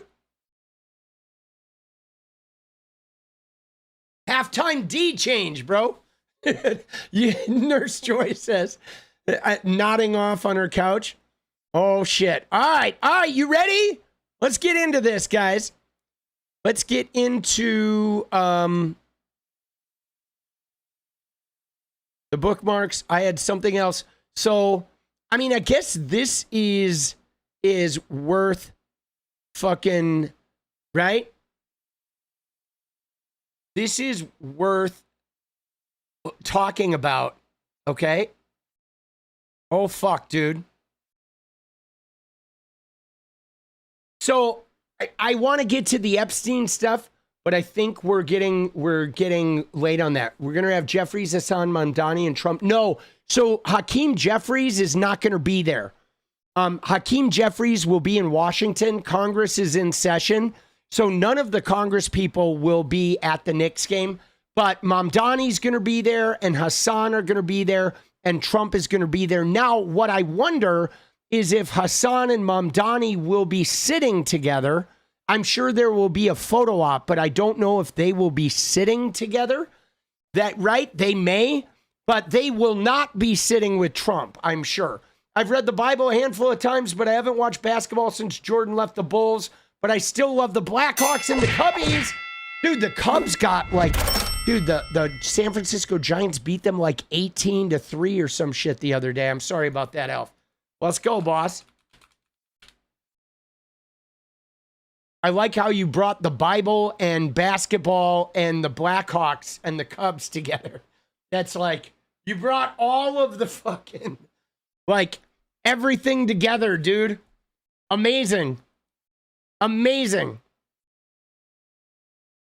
Dude, James, what are you talking about? I love everybody, boss. You come in and you're fucking asking weird questions. There we go, buddy. Smell ya. There you go. There you go. I love fucking hiding trolls from the chat. That's what I love. Let's go. Is Trump going to put himself in the same space as the violent radical who just got banned from the UK? Oh, shit, dude. Dude. Oh, shit. I guess he is. But, yeah, so let's look at this Candace Owens bit. Okay, because, guys, we covered this yesterday. Right? Clown Prince says, I could see Melania with Trump on a baby-changing table wiping his butt while he dozes off. Oh, dude, that is so gross. Fuck, bro. All right, you ready? So we saw this. Let's watch this snippet real quick. And it's important to remember that happiness comes and goes. Oh. Yes. It is so fleeting. So fleeting. But the joy of the Lord, the joy of the Lord, withstands all. Erika Kirk protects pedophiles! Erika Kirk protects pedophiles! Dude, look at her. It's important to remember that happiness comes and goes. Oh, yeah, and comes and goes. I pray that you find it. Oh, I pray that you find it. Erika Kirk, the pedophile associated Erika Kirk, the one who protects the Epstein people and Trump and Harvest Church and Dream City Church and all these pedophile churches. So that girl shredded Erika. Okay, we saw this. I made a video about this that you can go check out. I made a video today, this morning, that you can check out. Now, of course, Candace Owens has been in Russia, I don't know, doing some shit. Whatever. There's a whole other thing we can talk about that at a different time. But so Candace says Turning Point chops, screws, and premieres 𝗙𝗪𝗎𝗪. Erika gets heckled and called a supporter of pedophiles. Yeah, it's time for me to get back on air. Monday can't come fast enough. Okay, now this thing about chops, screws, and premieres 𝗙𝗪𝗎𝗪 is about. They played a clip of Charlie saying, I want Erika to take over the company. And Blake Neff is getting into this. We're going to look at that whole thing, not tonight. But so Candace has been seeing this online and is like, holy shit, I can't wait to like talk about this. Because of course, she is going to shred the Charlie Kirk video. I don't know if you looked on the internet, but today people were making AI videos where Charlie Kirk was saying like, hi, I'm Charlie Kirk, and I want Bibi to take over 𝗙PUSA if something happens to me. Dude, people were making AI videos, and everyone was like, damn, dude, that looks like the same video, bro. So there is some real questionable shit going on. But she said 𝗙𝗪𝗎𝗎, which is, I think, related to the fact that they are consistently doing Charlie says, okay? I don't know if you have seen this, but like every day now they tweet, oh, like Erika will say, Charlie always said, and then she'll like say some crazy shit. Like, remember when she was on with Barry Weiss and she said, yeah, it was Fox News. And she said, yeah, Charlie would come home on Friday and throw his phone down and say, Shabbat Shalom.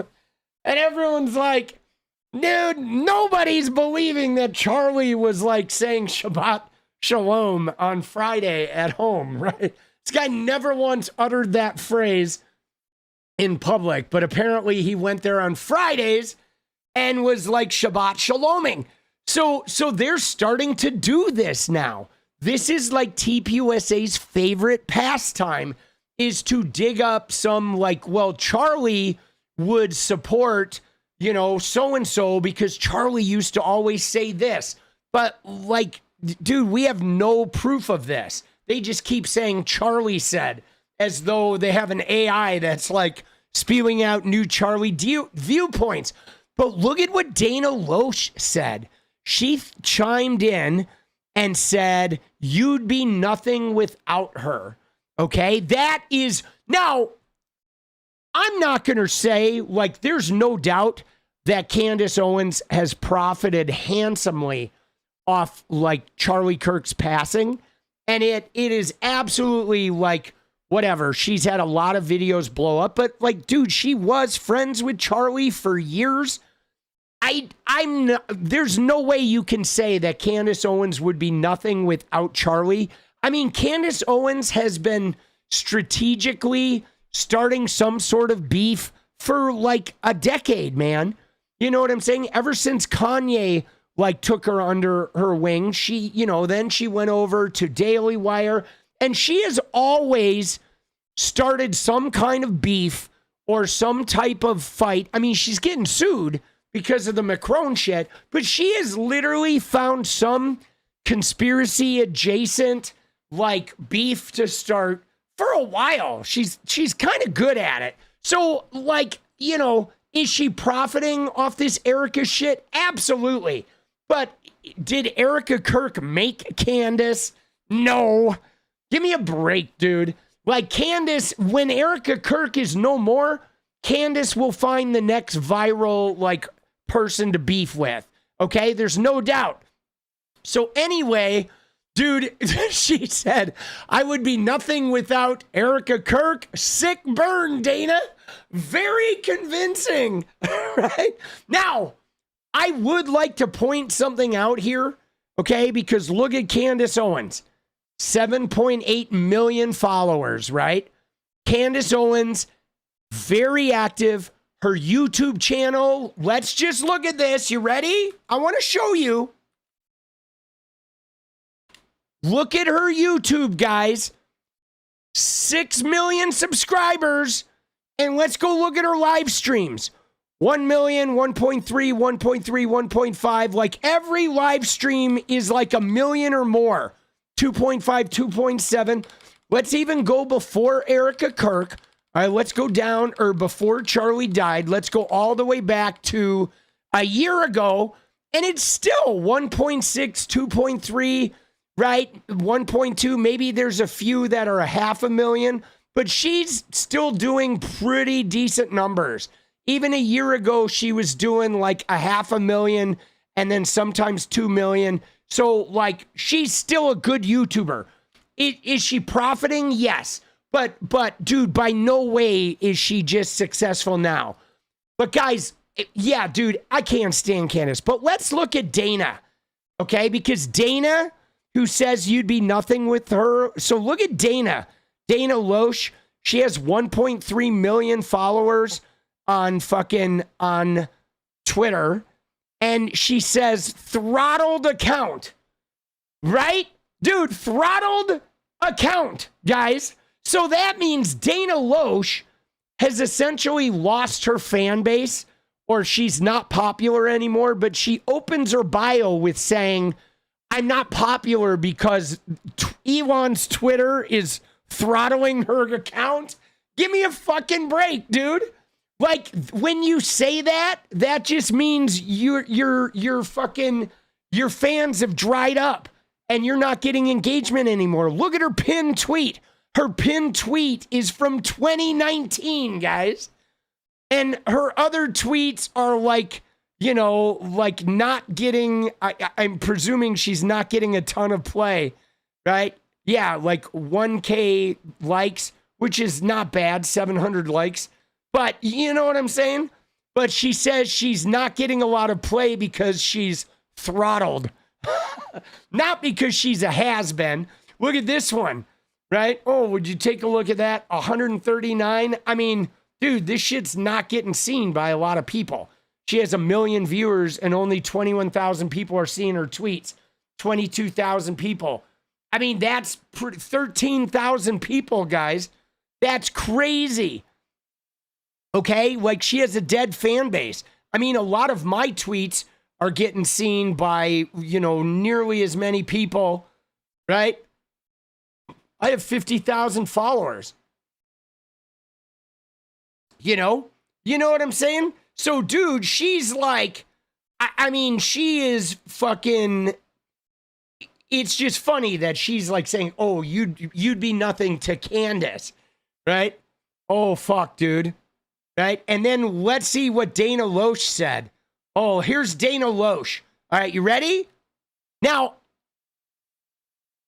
dude, what is she wearing? She's wearing a fucking horseshoe.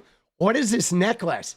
All right, here we go, guys. Let's see Dana Loesch at the Women's Leadership Summit, okay? This woman says, Candace would be nothing without Erika. Allow me to step out very boldly right now. Exodus 22:22.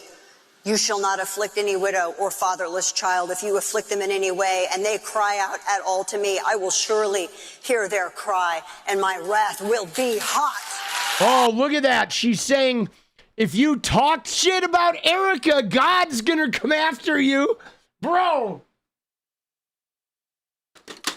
Yo, Dana. What up? Looking good. Looking good. Loving the lip filler. And all the weird Botox, like stretch marks on your face. It's a good look. And that, like, what, platinum horseshoe or whatever, that zipper you're wearing around your neck, very good look. We love to see it. We love it. But, all right, Dana, what are you doing?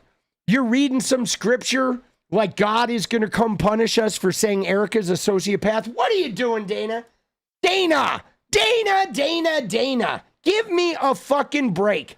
All right? How many AR-15s do you have shoved up your ass right now? Because something is going on. Your posture is looking a little like I think you got a Luger up there or something. You need to chill out, woman. You are snorting too much Bible. Okay? I'm serious. Your pupils are dilated. It looks like you snorted all of Leviticus. All right? You need to slow it down. Cup of decaf. Go read some Harry Potter. You know what I'm saying? Yeah, go beat up some school children. You'll feel better, okay? All right. Fuck you. Bye-bye. Jesus. All right, here we go, dude. Wow, that's crazy. God is going to come after you. I want to see that. Here we go. Cry out at all to me. I will surely hear their cry, and my wrath will be hot.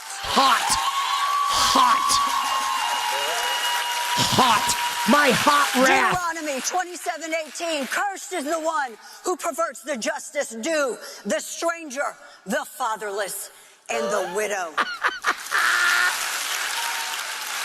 Isaiah 1:17. Learn to do good, seek justice, rebuke the oppression, defend the fatherless, plead for the widow.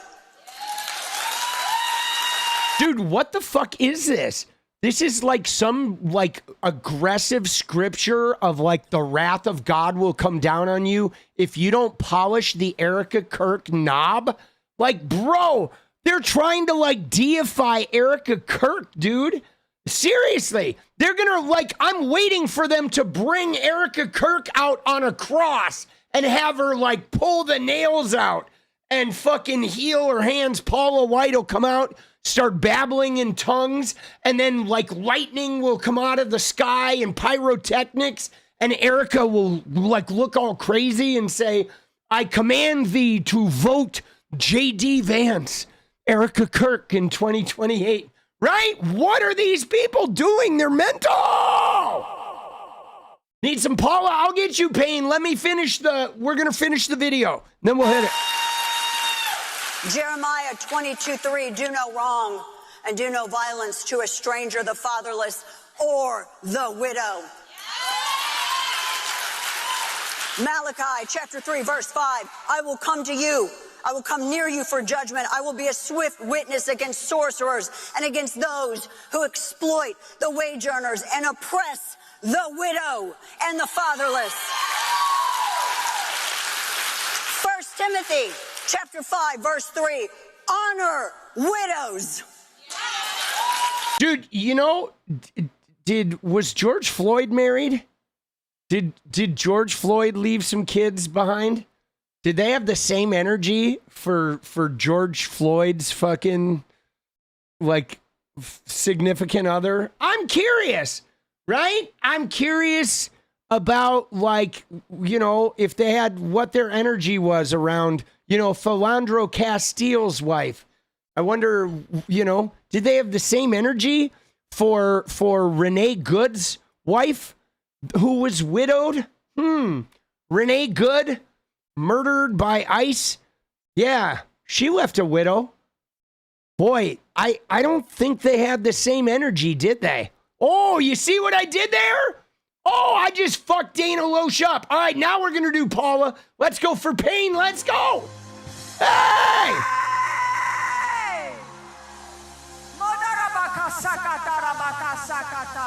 And Peter, Paula.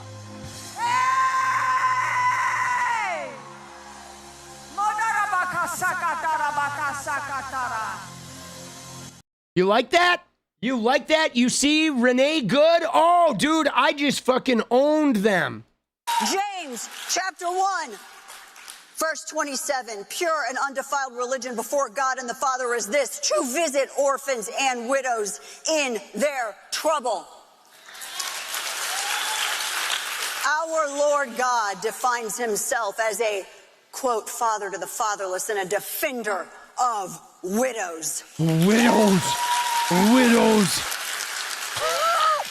God has ordered his church to care for widows, that widows be included so they are not isolated, to protect widows, to care for widows, to not persecute a widow in the most ungodly of ways because you're jealous that you are not the one controlling an organization that widow's husband built. Dude, look at her. Wow, dude. Holy shit, bro. Dude, I got a tweet about this. Oh, I'm just going to download the video. Out very boldly.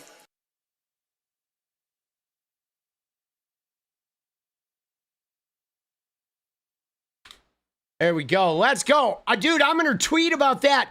What a fucking, is she crazy or what, dude? Oh my God. Isn't that wild?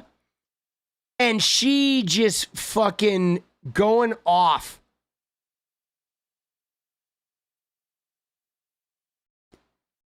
This guy's cheering her on. Matt 𝗙cie𝗋𝗋. 𝗙cie𝗋𝗋. Oh, Jesus, dude.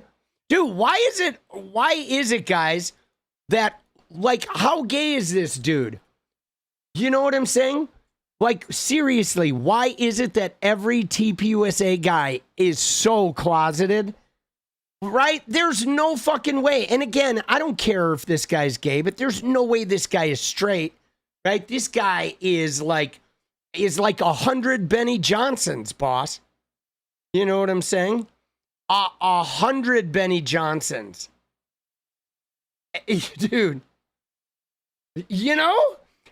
I'm serious. If you are a MAGA man, you are like a closeted you're a closeted gay dude. That's how you know. Like, right? It's like, here's a handbook. Okay? This is a father handbook right here. You ready? Here's what it is. I'm a dad, all right?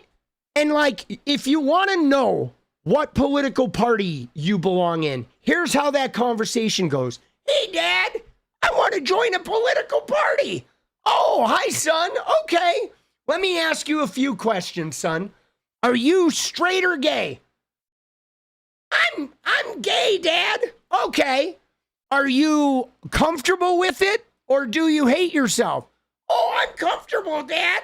Oh, all my friends are real cool. I'm openly gay. All right, you're a Democrat. How about you, son? Are you straight or gay? I'm straight, Dad. Okay. Do you believe like people should have human rights and women are more than just birthing vessels? Yeah, Dad. I think everybody should have equal rights. All right, you're a Democrat. What about you, son? Hi, Dad. I'm gay. Are you open about it or are you closeted? Oh, I hate myself. The Bible tells me I'm bad, and so I pretend like I'm straight, even though it doesn't fool anybody. Okay, son, you're MAGA. That's it, right? That's pretty much the conversation, right? If you have sons, that's how you can tell, right? If they're straight and they hate everybody but men, which means they're also probably closeted gay. Right? Dude. Oh, shit. Dude, Elf says, I'm an atheist, but the way Paula acts, I'm offended and nervous even approaching her. Dude, Elf, you should ask Paula out on a date. Seriously. You should, boss. That would be amazing. Let's go, dude. Dude, Elf is fucking on fire tonight, guys. Let's fucking go, dude. Thank you, boss. Appreciate you. Let's get you a little Paula so you can get all hot and bothered.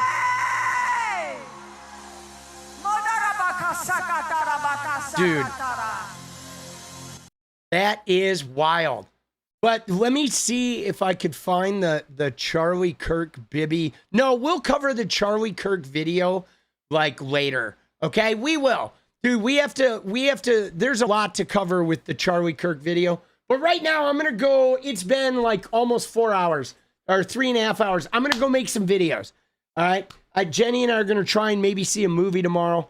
But dude, that Dana Loesch clip, what on earth is that clip, dude? Oh my God. And again, I have to reiterate, guys, while we're here, let's go back to the original fucking video of Erika Kirk right here.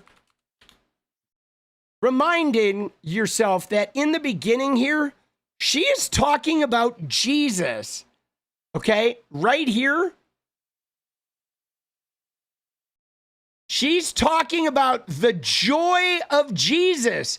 But like, look at her face, dude. Like, dude, she's not even smiling. She's like so gritty. Oh, the joy of Jesus. She doesn't smile until somebody calls her a pedophile protector. When she's talking about Jesus, she looks like she's just murdered your goddamn family. And when you tell her she's protecting pedophiles, she's like, oh, I hope you find Jesus. Look at her. She's like, oh. Dude, what a fucking weirdo, bro. Then she smiles. That's an important moment. Love you guys. Oh, I love you. I love the pedophiles, is what she says. She says, I gotta be careful saying that. Someone's gonna clip that of me saying, I love the beep, beep, beep, beep, beep, beep, beep. Dude, yeah, I don't know what she's doing. She was wearing some sort of fucking interstellar pajamas is what I called them. But so I think Candace, though, is going to have a field day. Okay? Right? Candace is going to have a field day with this.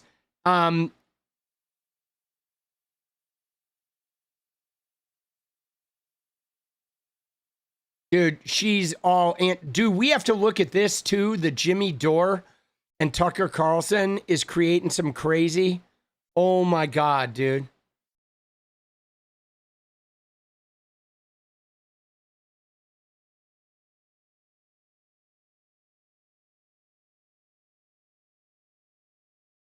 All right. Dude, there's a lot to be had there. But all right, you guys ready? We're fucking dancing, boss. Thank you to everyone. Thank you to all the donos. Thank you to Elf for going crazy. Fucking another Jersey. I have not heard back about who his favorite Islander is.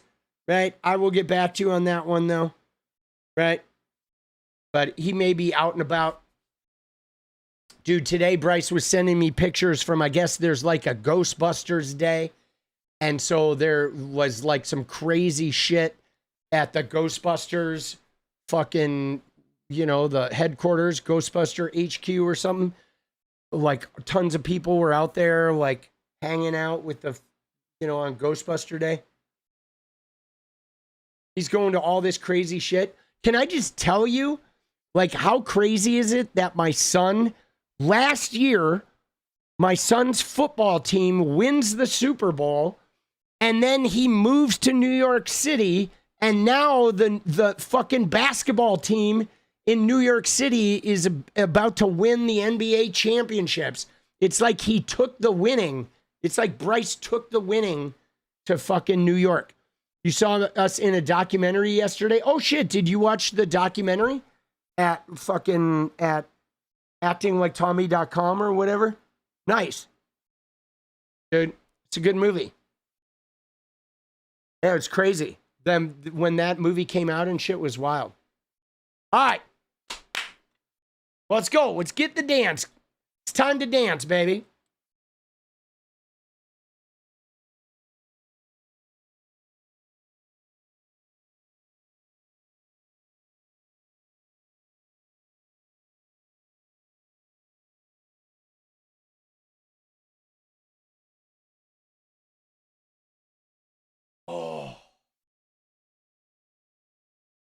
Oh, Vimeo, yeah, let's go.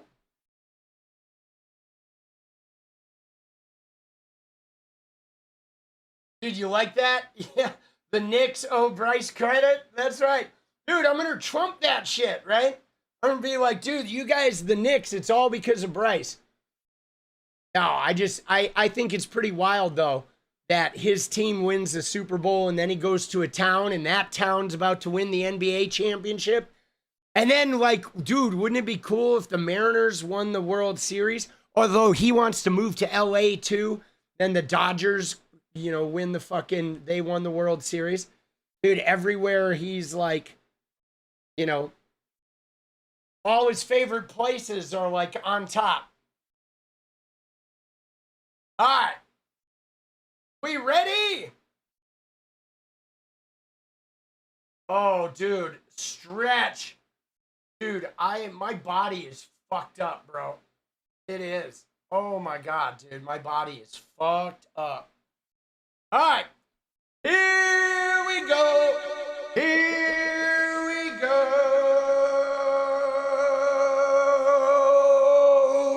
Time for a little deja vu. Oh, oh, oh, oh.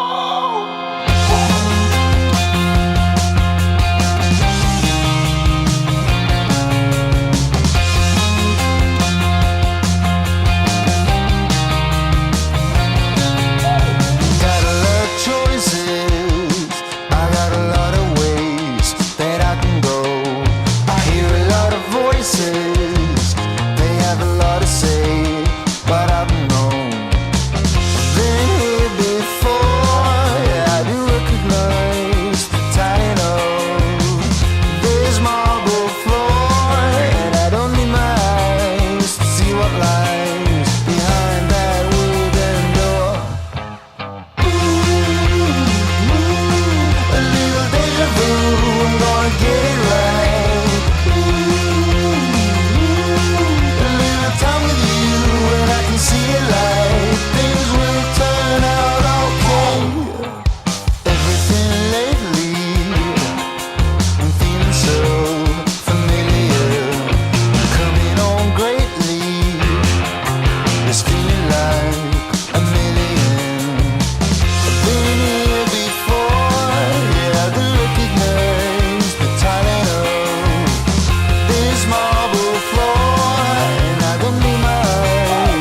Dude, yes, be good to one another.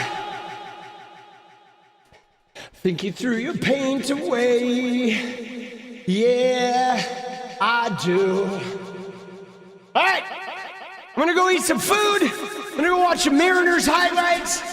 Had a big win today, and then I'm gonna go make some videos, try to get some sleep. I am so fucking tired. Thank you again for being amazing tonight. Thank you for all the donos, Elf. Thank you for the jersey purchases. I gotta thank Dad Shoes again last night for dropping the big 500, and Steph being like a quarterback. Thank you. And 19 years sober I was last night, Saturday the 6th. Take care of yourselves. Be good to each other. Do not fear Donald Trump, because we will make it through. We will make it through together. And in the meantime, I'll see you tomorrow. Stay radiant. Good night.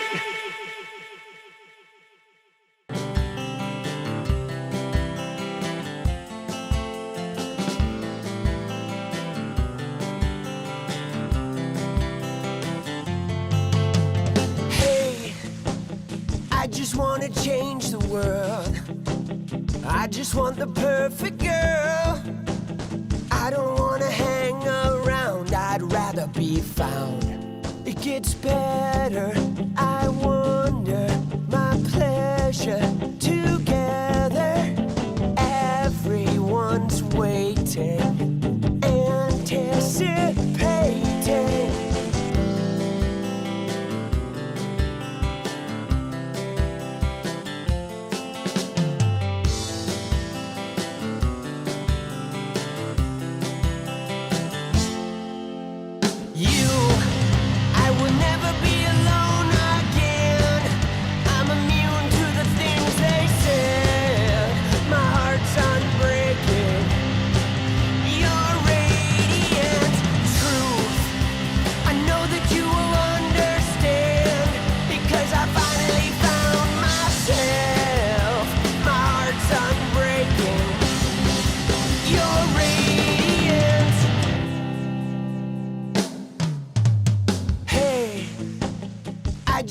Change the world, but I'm not gonna wait my turn. I don't ever want to come down, I'd rather be found. It gets better, I wonder, my pleasure